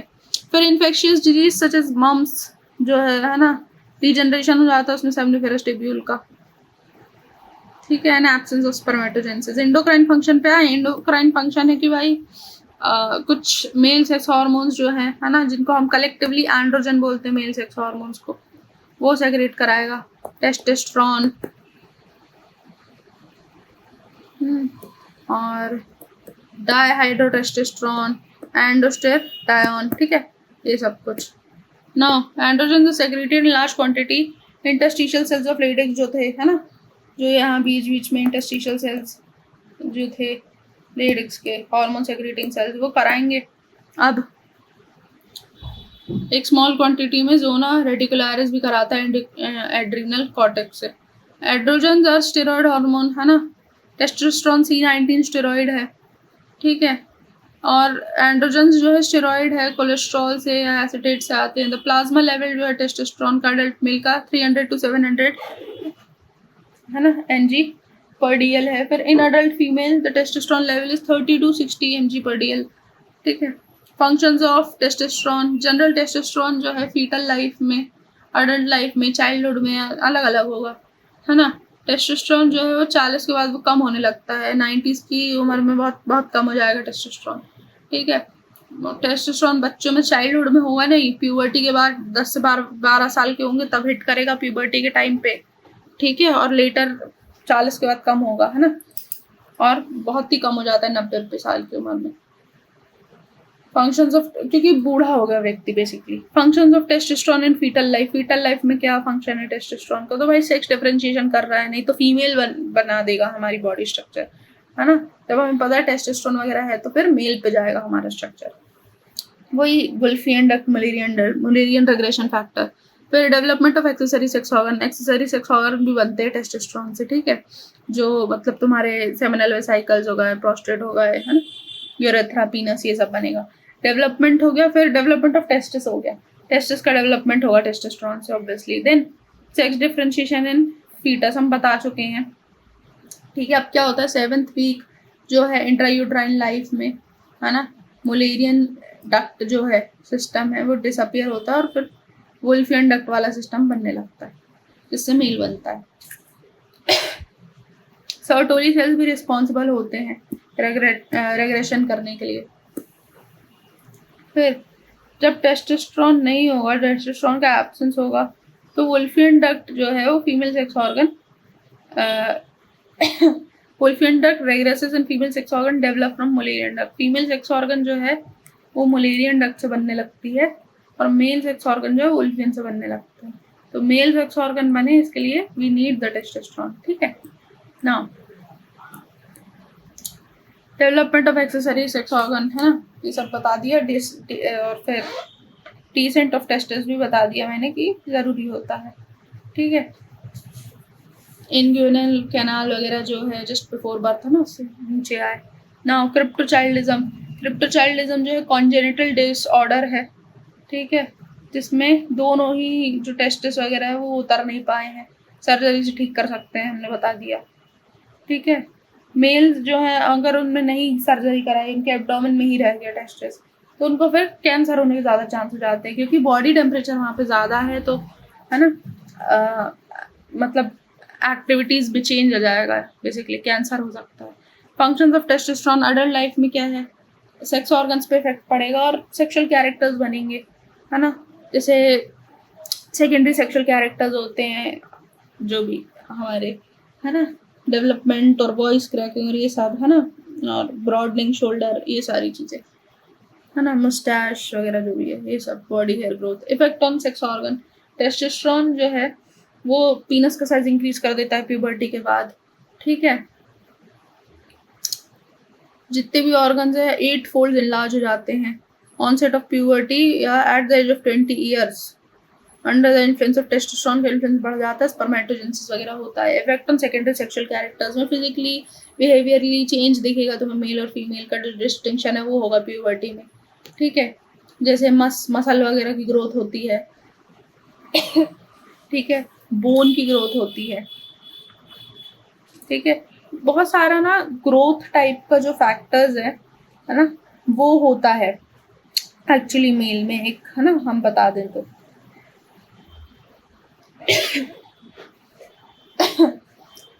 मसल मास वगैरह जो है वो होता है। एनाबॉलिक इफेक्ट जो है प्रोटीन पे आता है, ठीक है। देन बोन की ग्रोथ होती है। बोन की ग्रोथ क्यों होती है कि जो तुम्हारी एपिफाइसल प्लेट होती है ना, घुटने के बीच में ऐसे प्लेट्स होती हैं, यहाँ पे क्वेश्चन होता है, ठीक है, बेसिकली एपिफाइसल प्लेट। क्या होता है कि after puberty testosterone increases the thickness of the bone by increasing the matrix constant calcium deposition. The increase in matrix constant of the bone is because of its anabolic effect on protein. In addition to the increase in the size and strength, the testosterone also causes early fusion. ये देखो, ये लिखा है testosterone जो है early fusion of epiphyses of long bone. हमारी जो bone है ना वो जल्दी अगर फ्यूज करेगी, बोन जो है जल्दी फ्यूज करेगी तो लंबी बोन्स बनती है, इसके लिए रिस्पॉन्सिबल होता है, ठीक है। इसलिए भी हो सकते है थोड़ी सी हाइट जो ज़्यादा होती है। और इफ टेस्टिस रिमूव्ड, अब प्यूबर्टी के पहले टेस्टिस रिमूव कर दिया तो हाइट जो है पर्सन की वो और ज़्यादा बढ़ जाती है, ठीक है। क्यों? क्योंकि जो फ्यूजन ऑफ एपिफाइसिस है ना, ये जो प्लेट फ्यूज करके लंबी बोन बनती है ना, ये डिले हो जाएगा तो पर्सन की हाइट इंक्रीज हो जाएगी। ये प्रोसेस डिले हो गई तो हाइट बढ़ती है।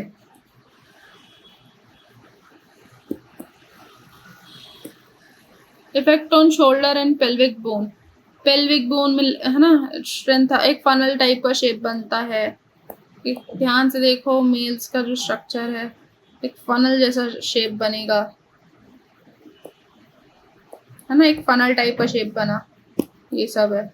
और पेल्विस वगैरह डेवलप करेगा, lengthening of pelvis, funnel like shape, narrowing on the pelvic outlet. Pelvis जो है ना, फीमेल का कैसा होता है, फीमेल का ऐसा राउंड पेल्विस वगैरह होता है, मेल्स का ऐसा नहीं होता, मेल्स का जो है वो फनल लाइक होता है, फनल जैसा। स्किन पे क्या इफेक्ट पड़ेगा, टेस्टोस्टेरोन जो है ना वो स्किन में हार्डनेस देता है। हमारे पास ना फीमेल में ईस्ट्रोजन जो है फैट का डिपोजिशन कर देता है जिससे सॉफ्ट स्किन होती है, बट टेस्टोस्टेरोन से हार्ड स्किन हो जाती है। मेलानिन पिगमेंट जमने लगता है टेस्टोस्टेरोन से। हेयर डिस्ट्रीब्यूशन होता है, हेयर डिस्ट्रीब्यूशन जो है, बॉल्डनेस वगैरह भी होती है। Testosterone decreases the hair growth on the head and may cause baldness, ठीक है, और एक जेनेटिक बैकग्राउंड पे भी डिपेंड करता है। टेस्टोस्टेरोन से मतलब बॉल्डनेस आती है, ठीक है, टकले होते हैं। और डिक्रीज, क्योंकि हेयर ग्रोथ डिक्रीज होता है, जितना ज़्यादा हमारा टेस्टोस्टेरोन है हेयर ग्रोथ उतनी कम होती जाती है। अब क्या बोलते हैं, जो टेस्टोस्टेरोन है ना, वो फेस पे, चेस्ट पे हेयर डिस्ट्रीब्यूशन देगा, ठीक है। और जो प्यूबिक हेयर है ना, फीमेल में प्यूबिक हेयर, फॉर सपोज ऐसा गया है प्यूबिक हेयर, तो इसमें अपोजिट ट्रायंगल जाएगा प्यूबिक हेयर, मेल्स में जो हेयर ग्रोथ है।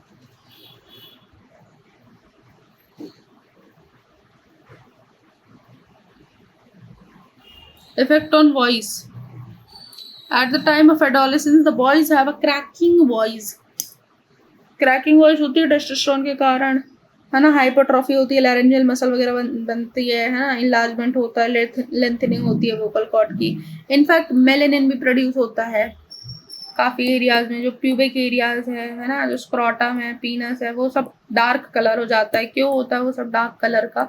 क्योंकि एक मेल को बहुत सारे वो सारे फैक्टर्स मिलते हैं, क्योंकि हंटर गैदरर सोसाइटी से थे, है ना, मेल्स. तो यूवी लाइट जो है वो हार्म ना करे, इसलिए मेलेनिन प्रोडक्शन होता है.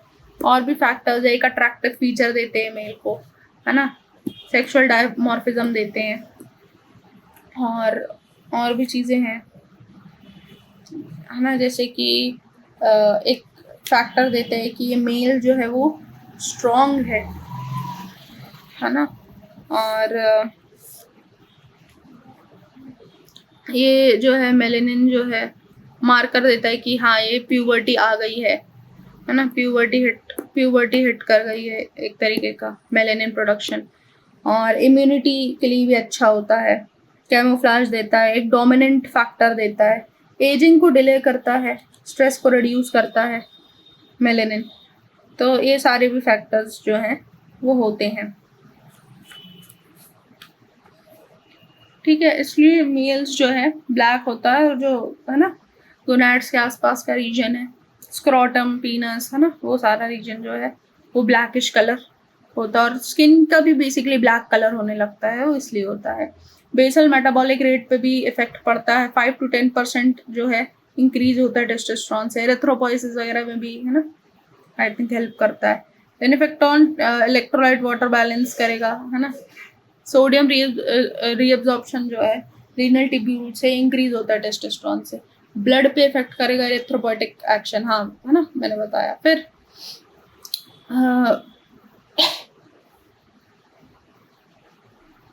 और increase over CRBC count, water retention increase है. Mode of action of testosterone. Mode of action of testosterone ये क्या है? ये एक बहुत बड़ा टॉपिक है, तो हमें थोड़ा सा टाइम लग रहा है इसको करने में. ठीक है, हम देखें, थोड़ा सा ही बाकी है. ठीक है, mode of action of testosterone. Testosterone acts via genes, है ना, जीन्स के थ्रू एक्ट करता है. रेगुलेशन देख लेते हैं. फीटल में HCG जो होता है ह्यूमन क्रोनियोनिक, है ना, गोनाडोट्रोपिन, उसकी कुछ प्रॉपर्टीज होती है, ल्यूटिनाइजिंग हार्मोन से मैच करती है. ठीक है, जैसे development of Leydig cell foetal testis में कराएगा, प्रमोट कराएगा टेस्टोस्टेरोन का सेक्रीशन. अडल्ट्स में क्या होगा? LH और ICSH जो है स्टिमुलेट कराएगा Leydig cell and quantity of testosterone. ठीक है, डायरेक्टली प्रोपोर्शनल होगा कितना LH अवेलेबल है. सेक्रीशन LH कराएगा एंटीरियर पिट्यूटरी से. ठीक है, कौन कराएगा? LHRH कराएगा हाइपोथैलेमस से इन अडल्ट्स. ठीक है, फिर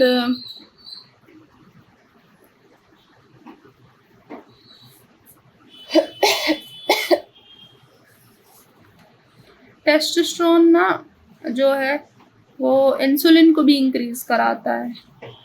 ठीक है, LHRH जो है वो LH रिलीजिंग हार्मोन है तुम्हारा. ठीक है, जैसा मैंने अभी पढ़ा. और फीडबैक कंट्रोल बचा हमारे पास. फीडबैक कंट्रोल देखते हैं. टेस्टोस्टेरोन जो है रेगुलेट करता है ना, ऊन सेक्रीशन, एक नेगेटिव फीडबैक भेजता है, हाइपोथैलेमस पे एक्ट करेगा, है ना. LHRH जो है इनहिबिन सेक्रीशन कराएगा, है ना. LH अगर नहीं रिलीज हुआ एंटीरियर पिट्यूटरी स्टॉपेज कराएगा सेक्रीशन फ्रॉम टेस्टिस. ठीक है, एक देख लो ये यहाँ पे चार्ट, तो इससे क्लियर हो जाएगा. देखो, हाइपोथैलेमस है, LHRH है, फीडबैक कंट्रोल, फीडबैक इनहिबिशन है, ICSH पे जाएगा एंटीरियर पिट्यूटरी पे. ठीक है, फीडबैक इनहिबिशन होगा. ये जो है ये टेस्टिस पे जाएगा और टेस्टोस्टेरोन बनेगा. सिंपल सी बात है. अब ये टेस्टोस्टेरोन से फिर ये फीडबैक इनहिबिशन होगा कि ICCH को, है ना, इनहिबिट को बताएगा, LHRH को इनहिबिट का बताएगा. ये चलेगा. ठीक है। LHRH तुम्हारा है luteinising hormone releasing hormone, interstitial cell stimulating hormone ICCH। ठीक है। C1 पे आ गए हैं। अब बहुत स्मूथ चलेगा लेक्चर, जल्दी खत्म हो जाएगा। अब इतना स्ट्रेस का बात नहीं है, जल्दी हो जाएगा। अब हमारा पार्ट जो है कवर, हमने बहुत इंपॉर्टेंट पार्ट जो है वो कवर कर लिया है। सीमन से थोड़ा सा इजी ही चलने वाला है। सीमन जो है व्हाइट और ग्रे कलर का फ्लूइड होता है। स्पर्मेटोजोआ स्पर्म्स होते हैं उसमें। सीमन पता है ना, स्पर्म प्लस सेमिनल फ्लूइड और ये सारे जो फ्लूइड्स हैं वो सब होंगे। It is collection of fluid from testis, seminal vesicle, prostate gland, bulbourethral भी। फिर बल्बोयूरेथ्रल को ही काउपर्स ग्लैंड भी बोलते हैं। Semen is discharge during sexual act and the process of discharge of semen, इसको इजैकुलेशन बोलते हैं। टेस्टिस जो है वो बनाता है ना स्पर्म्स को, फिर वो मिल्क की अपीयरेंस देता है। फिर secretion of seminal vesicle and bulbourethral gland provide mucoid consistency देता है। टाइम ऑफ इजैकुलेशन में कोएगुलेट होता है, फिर लिक्विड वापस बन जाता है। द फिब्रिनोजन से फिब्रिन बनता है ना, फिर कोएगुलेट होता है। 30 मिनट्स का होता है टाइम इंटरवल। फिर when semen is ejaculated, sperm जो है नॉन मोटाइल होता है, विस्कोसिटी होती है, विस्कोसिटी जो होती है कोएगुलम की। ठीक है। फिर when the कोएगुलम dissolve, the sperm becomes motile, वही कि मतलब क्लॉट बनेगा और फिर क्लॉट डिसॉल्व होगा, नॉर्मल हो जाएगा, ताकि रिवर्स पेरिस्टाल्सिस और वो है ना जा सके मूम तक। अब इसके बाद प्रॉपर्टीज क्या है सीमन की? स्पेसिफिक ग्रेविटी दी है 1.028, वॉल्यूम है 2 से 6 ml है ना, अप्रोक्सीमेटली 5 ml तक होता है एजैकुलेशन, तो 2 to 6 ml पर एजैकुलेशन है ना। रिएक्शन जो है एल्कलाइन है विद द pH ऑफ 7.5, है ना। एल्कलाइन जो है ना प्रोस्टेट के कारण है। एल्कलाइन वगैरह होगा स्पर्म, वो वेजाइना जो है एसिडिक होगा, तो जो स्पर्म है वो न्यूट्रल पे रहेगा। फिर कंपोजिशन ऑफ सीमन जो है, semen content 10% sperm and 90% of fluid. हमने बता दिया था ना 60%, 30% है ना प्रोस्टेटिक फ्लूइड, सेमिनल फ्लूइड, फिर जो 10% बचा वो है स्पर्म।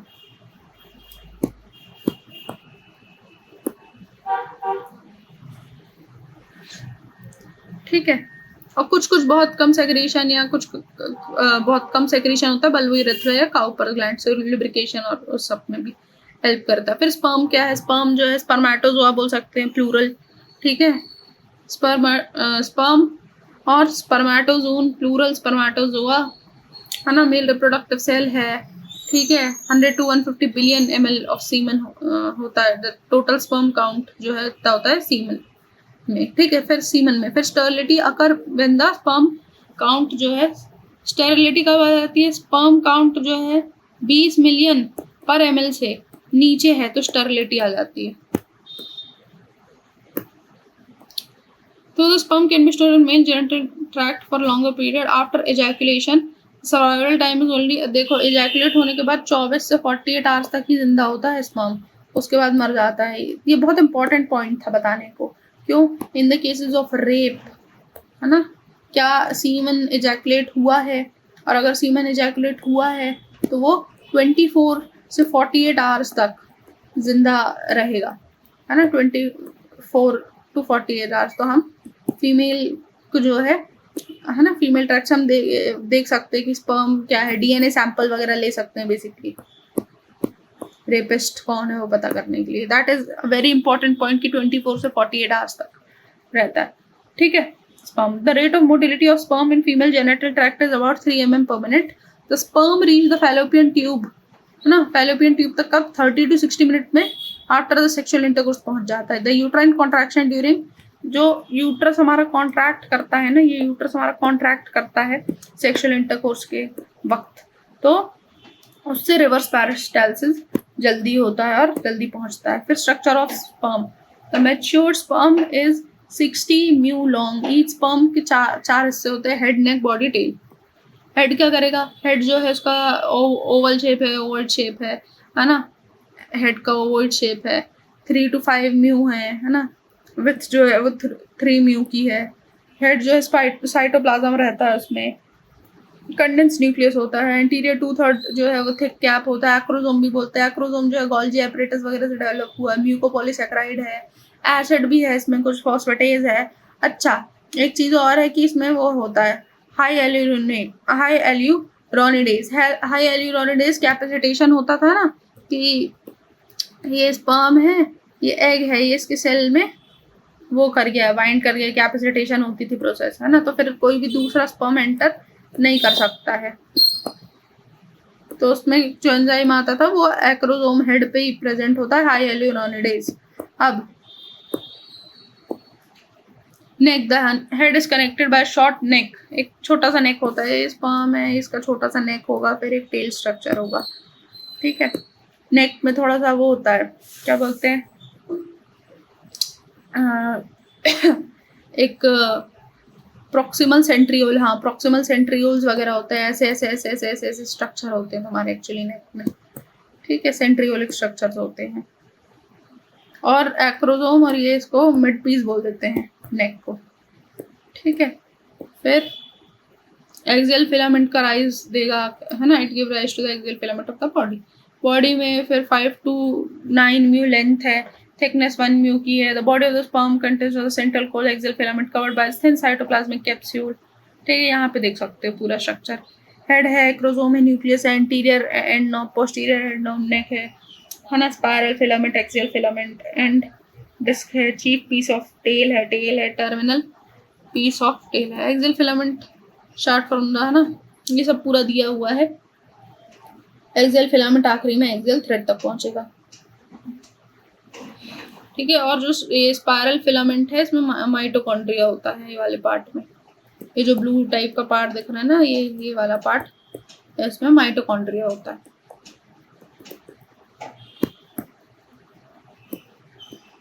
माइटोकॉन्ड्रिया एनर्जी वगैरह, है ना, देता रहेगा, एक तरीके से बोल सकते हो। डीएनए, माइटोकॉन्ड्रिया खुद का डीएनए भी बनाता है। Tail, the tail of the sperm consist of 2 segment, chief और टर्मिनल। चीफ और main piece 40 to 50 mu long, ठीक है, साइटोप्लाज्मिक कैप्सूल, एक्सियल थ्रेड है। टर्मिनल एंड पीस में क्या है, एक्सियल फिलामेंट है ना। मेल क्लाइमेट्रिक पे आ गए। मेल क्लाइमेट्रिक क्या है, मेल एंड्रोपॉज और क्लाइमेट्रिक एक कंडीशन है जिसमें इमोशनल और फिजिकल चेंजेस होते हैं बॉडी में लो एंड्रोजन पे। अगर एंड्रोजन लो है विथ एजिंग, है ना, इसको वीरोपॉज भी बोलते हैं। फिर after reaching the age of 50 के बाद टेस्टोस्टेरोन घटा, टेस्टोस्टेरोन तो घटेगा, अब बूढ़ा हो रहा है इंसान, ठीक है। तो एक्टिविटी जो है सेक्रेटरी फंक्शन है लीडिंग सेल्स का, वो सब भी कम हो जाता है कि अब हम बूढ़ा हो गया है इंसान, है ना, अब रिप्रोडक्शन वगैरह के लिए सूटेबल नहीं है, एनर्जी नहीं है एक तरीके से ज़्यादा, इसलिए, है ना, बूढ़ा हो रहा है, रीजनरेशन हो रहा है बहुत सारी चीज़ों का, ये सब है। फिर applied physiology effect on effect of extirpation of testis. Extirpation, है ना, रिमूवल है ये, बेसिकली कुछ नहीं है, रिमूवल ऑफ टेस्टिस। रिमूवल में क्या होता है, कैस्ट्रेशन बोल देते हैं हम, है ना। बुलॉक्स में देखा होगा कैस्ट्रेशन प्रोसेस, जनरली हम उसमें सुनते हैं, है ना। या फिर जो पेट डॉग्स होते हैं उनमें कैस्ट्रेट करा देते हैं ताकि, है ना, उनका रिप्रोडक्शन ना हो, कैट्स वगैरह और बाकी उसमें। अब removal of testis called castration. The effect of castration depends upon the age when testis are removed. Effect on extirpation of testis before puberty, puberty के पहले हो गया तो यूनिकिज्म बोलते हैं, ठीक है। अब यूनिकिज्म में क्या है, इफ अ बॉय, है ना, लूजेस द टेस्टिस, प्यूबर्टी के पहले ही अगर हमने टेस्टिस काट दिया, है ना, ये जो पूरा ये टेस्टिस, ये पूरा स्ट्रक्चर कट कर दिया, कैस्ट्रेट कर दिया, तो क्या होगा, सेक्सुअल कैरेक्टर्स डेवलप ही नहीं होंगे, है ना। कुछ जो बोन्स वगैरह वो वीक होगी, बोन्स वगैरह में कैल्शियम अच्छा एब्जॉर्ब हो रहा था टेस्टोस्टेरोन से, तो वो सब नहीं होगा, बोन्स वीक होगी, हाइट ज़्यादा होगी, मसल्स वीक होगी, शोल्डर नैरो रहेगा, ब्रॉडनिंग नहीं आएगी। शोल्डर्स में ब्रॉडनिंग आती है मेल्स में, है ना, तो ये जो ब्रॉडनिंग ऑफ शोल्डर्स ये सब नहीं आएगा, पतला ही रह जाएगा शोल्डर। तो ये सब है ना, यूनिकिज्म में। अब यूनिकिज्म में और क्या है, हाइट लंबी रहेगी लेकिन, है ना, क्योंकि फ्यूज नहीं हुई वो प्लेट, फ्यूज होने के लिए टाइम लग गया, हाइट लंबी रह जाएगी।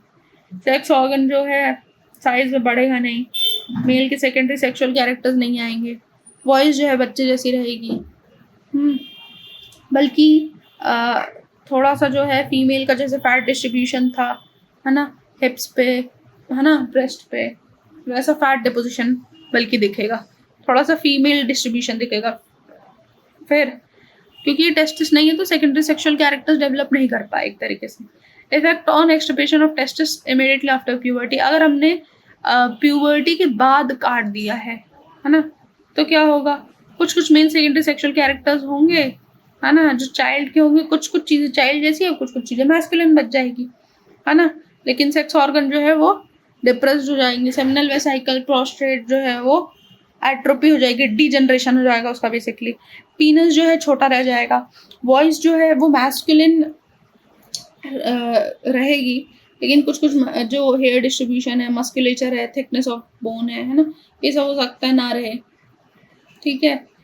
और सेक्सुअल जो कैरेक्टर्स है या है ना, सेक्सुअल जो एक्टिविटी है, जो इच्छा है वो जो है ख़त्म हो जाएगी, क्योंकि नहीं है हमारे पास टेस्टिस, तो अच्छा नहीं होगी, टेस्टोस्टेरोन नहीं है। Effect on extirpation of testis in adult, adult में क्या होगा, अडल्ट में जो है ज़्यादा कोई फ़र्क पड़ता नहीं है, ठीक है। एक्सेसरी सेक्स ऑर्गन्स जो है ना, जैसे पीनस वगैरह और बाकी भी मतलब प्रोस्टेट वगैरह है, डिजनरेट होगा ना, सेक्सुअल डिज़ायर जो है टोटली लॉस्ट नहीं होती है, इनमें इच्छा होती है, इरेक्शन जो है वो होगा, एजैकुलेशन रेयर है क्योंकि है ना एक्सेसरी सेक्स ऑर्गन नहीं है तो फ्लूइड वगैरह नहीं बनेगा, है ना, और स्पर्म भी नहीं है तो एजैकुलेशन रेयर है, पर हो सकता है। हाइपरगोनाडिज्म इन मेल, हाइपरगोनाडिज्म एक कंडीशन है जो हाइपर सेक्रीशन होता है सेक्स ऑर्गन्स का, गोनाड्स में होती है। कॉजेस क्या है, hypergonadism in male is due to the tumour of Leydig cell, Leydig cell में ट्यूमर हो गया है ना, और प्री प्यूबर्टल में कॉमन होता है, ठीक है। प्रीकॉशियस या सूडो प्यूबर्टी भी बोलते हैं। सूडो प्यूबर्टी में क्या है, मेल के ट्रेड्स होंगे, वॉइस वगैरह होगी, है ना, लेकिन कुछ मतलब एक्टिवेशन जो है ना कि ब्रेन को जो प्यूबर्टी के सिग्नल्स मिलते हैं एक्टिवेशन के, वो नहीं मिलेंगे, ठीक है। ये होती है सूडो प्यूबर्टी, सूडो मतलब नकली। अब सिम्टम्स,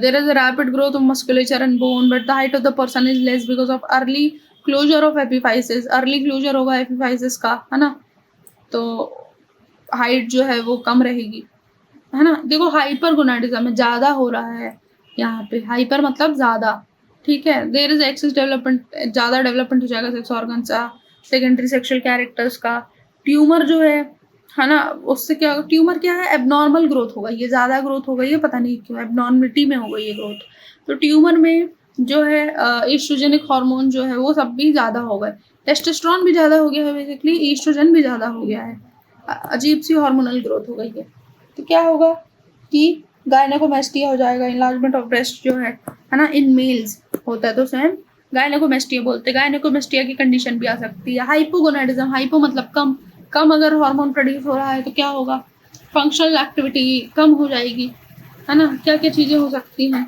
टेस्टिस की क्या क्या एबनॉर्मलिटी हो सकती है, क्या कॉजेज है, कॉन्जेनिटल नॉन फंक्शन हो जाएगा testis, under developed testis due to absence of human chorionic gonadotropin in foetal life, foetal life में जो है ना HCG है वो अंडर डेवलप, वो कम होने के कारण अंडर डेवलप रह जाएगा टेस्टिस। कैस्ट्रेशन, कैस्ट्रेशन भी हो सकता है कि कैस्ट्रेशन हुआ हो, ठीक है, HCG ना नहीं हुआ हो, है ना, मतलब HCG जो है वो नहीं है तो नहीं हो पाया डेवलप, ऐसा कैस्ट्रेशन हो सकता है। क्रिप्टोचाइल्डिज्म की, है ना, टेस्टिस जो डिसेंड नहीं किया, है ना, बच्चे में जो डिसेंड करना था वो, फिर एब्सेंस एंड्रोजन रिसेप्टर्स नहीं है, डिसऑर्डर हो सकता है, सेल जो है सेक्रीटिंग गोनाडोट्रोपिन में कुछ दिक्कत आ गई हो एंटीरियर पिट्यूटरी में जो है ना, फिर हाइपोथैलेमिक डिसऑर्डर हो सकता है। फिर साइंस एंड सिम्टम्स क्या है कि science and symptoms a clinical picture of male hypogonadism depends upon weather testicular deficiency develop puberty में हुई है कि प्यूबर्टी के पहले हुई है उस पर। अब देखो प्यूबर्टी के पहले हुई है तो जैसे कैस्ट्रेशन के जो है वैसे सिमिलर इफेक्ट्स हैं, फिर प्यूबर्टी में हुई हैं तो प्यूबर्टी में जो है, जो हमने अभी देखा कि प्यूबर्टी में अगर रिमूव कर देंगे टेस्टिस तो क्या होगा, आधे फीचर्स आएंगे आधे नहीं आएंगे, वो होगा। अडल्ट में होगा तो अडल्ट में कुछ ज़्यादा फर्क जो है नहीं पड़ेगा, ठीक है। Hypogonadism causes by testicular disorder increase the gonadotropin secretion in the condition is called hypergonadotropic hypogonadism. अगर हाइपोगोनाडिज्म जो है टेस्टिकुलर डिसऑर्डर से हुआ है तो हाइपोगोनाडोट्रोपिक हाइपोगोनाडिज्म बोलते हैं उसको। Hypogonadism that occur due to deficiency of gonadotropin. Gonadotropin की डेफिशिएंसी से अगर हाइपोगोनाडिज्म हुआ है तो पिट्यूटरी और हाइपोथैलेमिक डिसऑर्डर के अंतर्गत आएगा वो, और उसको हाइपोगोनाडोट्रोपिक हाइपोगोनाडिज्म बोलेंगे। ये बेसिकली नाम से ही हम देख सकते हैं। फिर डिस्ट्रोफिया एडिपो हम जानते हैं फैट को बोलते हैं, ठीक है। तो इसमें क्या है, डिस्ट्रोफिया एडिपो जेनेटालिसिस में क्या हो रहा है, एक डिसऑर्डर है जिसमें ओबेसिटी जो है ना उससे ये दिक्कत हो रही है, ठीक है। क्या हो रहा है इसमें, जो ओबेसिटी है उससे क्या हो रहा है कि हाइपोगोनाडिज्म जो है, एडोलेसेंट बॉय जो है ना, जो मतलब जिसका प्यूबर्टी अभी हुआ है ना, इसे फ्रॉलिक सिंड्रोम भी बोलते हैं या हाइपोथैलेमिक यूनेसिज्म भी बोलते हैं। अब क्या होता है इसमें कि ओबेसिटी ज़्यादा है तो जो भी उससे गोनाड में जो भी वो हार्मोन्स वगैरह जाने थे उसमें दिक्कत हो गई है, कम सेक्रीशन है उसमें होता है। अच्छा, इसका जो है हम जो हार्मोनल वाला चैप्टर है, चैप्टर 45, उसकी डिटेल्स में भी दिया है। रेफर चैप्टर 45 फॉर डिटेल्स, है ना। एक बार मैं देख ले रही हूँ कि चैप्टर 45 में क्या दिया हुआ है।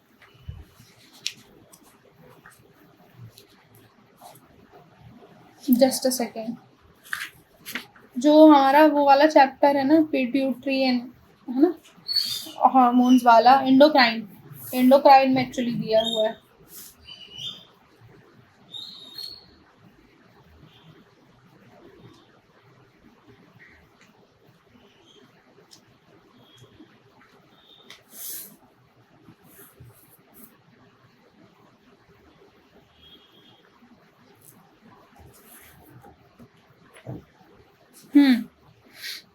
उसमें ये दिया हुआ है कि ओबेसिटी जो है एक कॉमन फीचर है डिसऑर्डर का।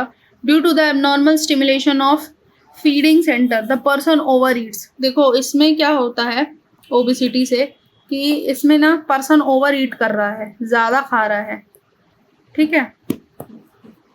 पर्सन जो है वो ओवर ईट्स कर रहा है, ज़्यादा खा रहा है। अब ओवर ईटिंग से क्या हो रहा है कि उसका कुछ तो जो है ब्रेन में ओवर ईट हो रहा है, ठीक है, ब्रेन का कुछ उससे हो रहा है, उसको ज़्यादा खा रहा है वो। अब ओबेसिटी जो है वो उससे क्या हो रहा है कि फेलियर हो जा रहा है। हमारे जो सेकेंडरी सेक्सुअल कैरेक्टर्स थे वो सब नहीं बन पा रहे हैं, तो वो इन्फेंट में ही नहीं बन पा रहे हैं। तो सेक्सुअल इन्फेंटलिज्म भी बोलते हैं इसे, ये यूनिसिज्म भी बोलते हैं। डॉर्फिज्म जो है वो हो जाएगा अगर ग्रोथ हार्मोन भी ना हो, है ना, और ग्रोथ हार्मोन भी ना हो, मतलब कि ग्रोइंग एज में अगर ये हो रहा है। तो इन चिल्ड्रंस, बच्चों में क्या हो रहा है, इनफर्टाइल और प्री प्यूबर्टल जो टाइप है ना, जस्ट प्यूबर्टी के पहले जो है उसको हम फ्रॉलिक्स सिंड्रोम भी बोल देते हैं, ठीक है। और इसमें क्या है, मेजॉरिटी जो सिम्टम्स है ना, एट्रोपी होने लगेगी सेक्स ऑर्गन्स की, ये चीज़ दी हुई है, ठीक है। Thank you so much.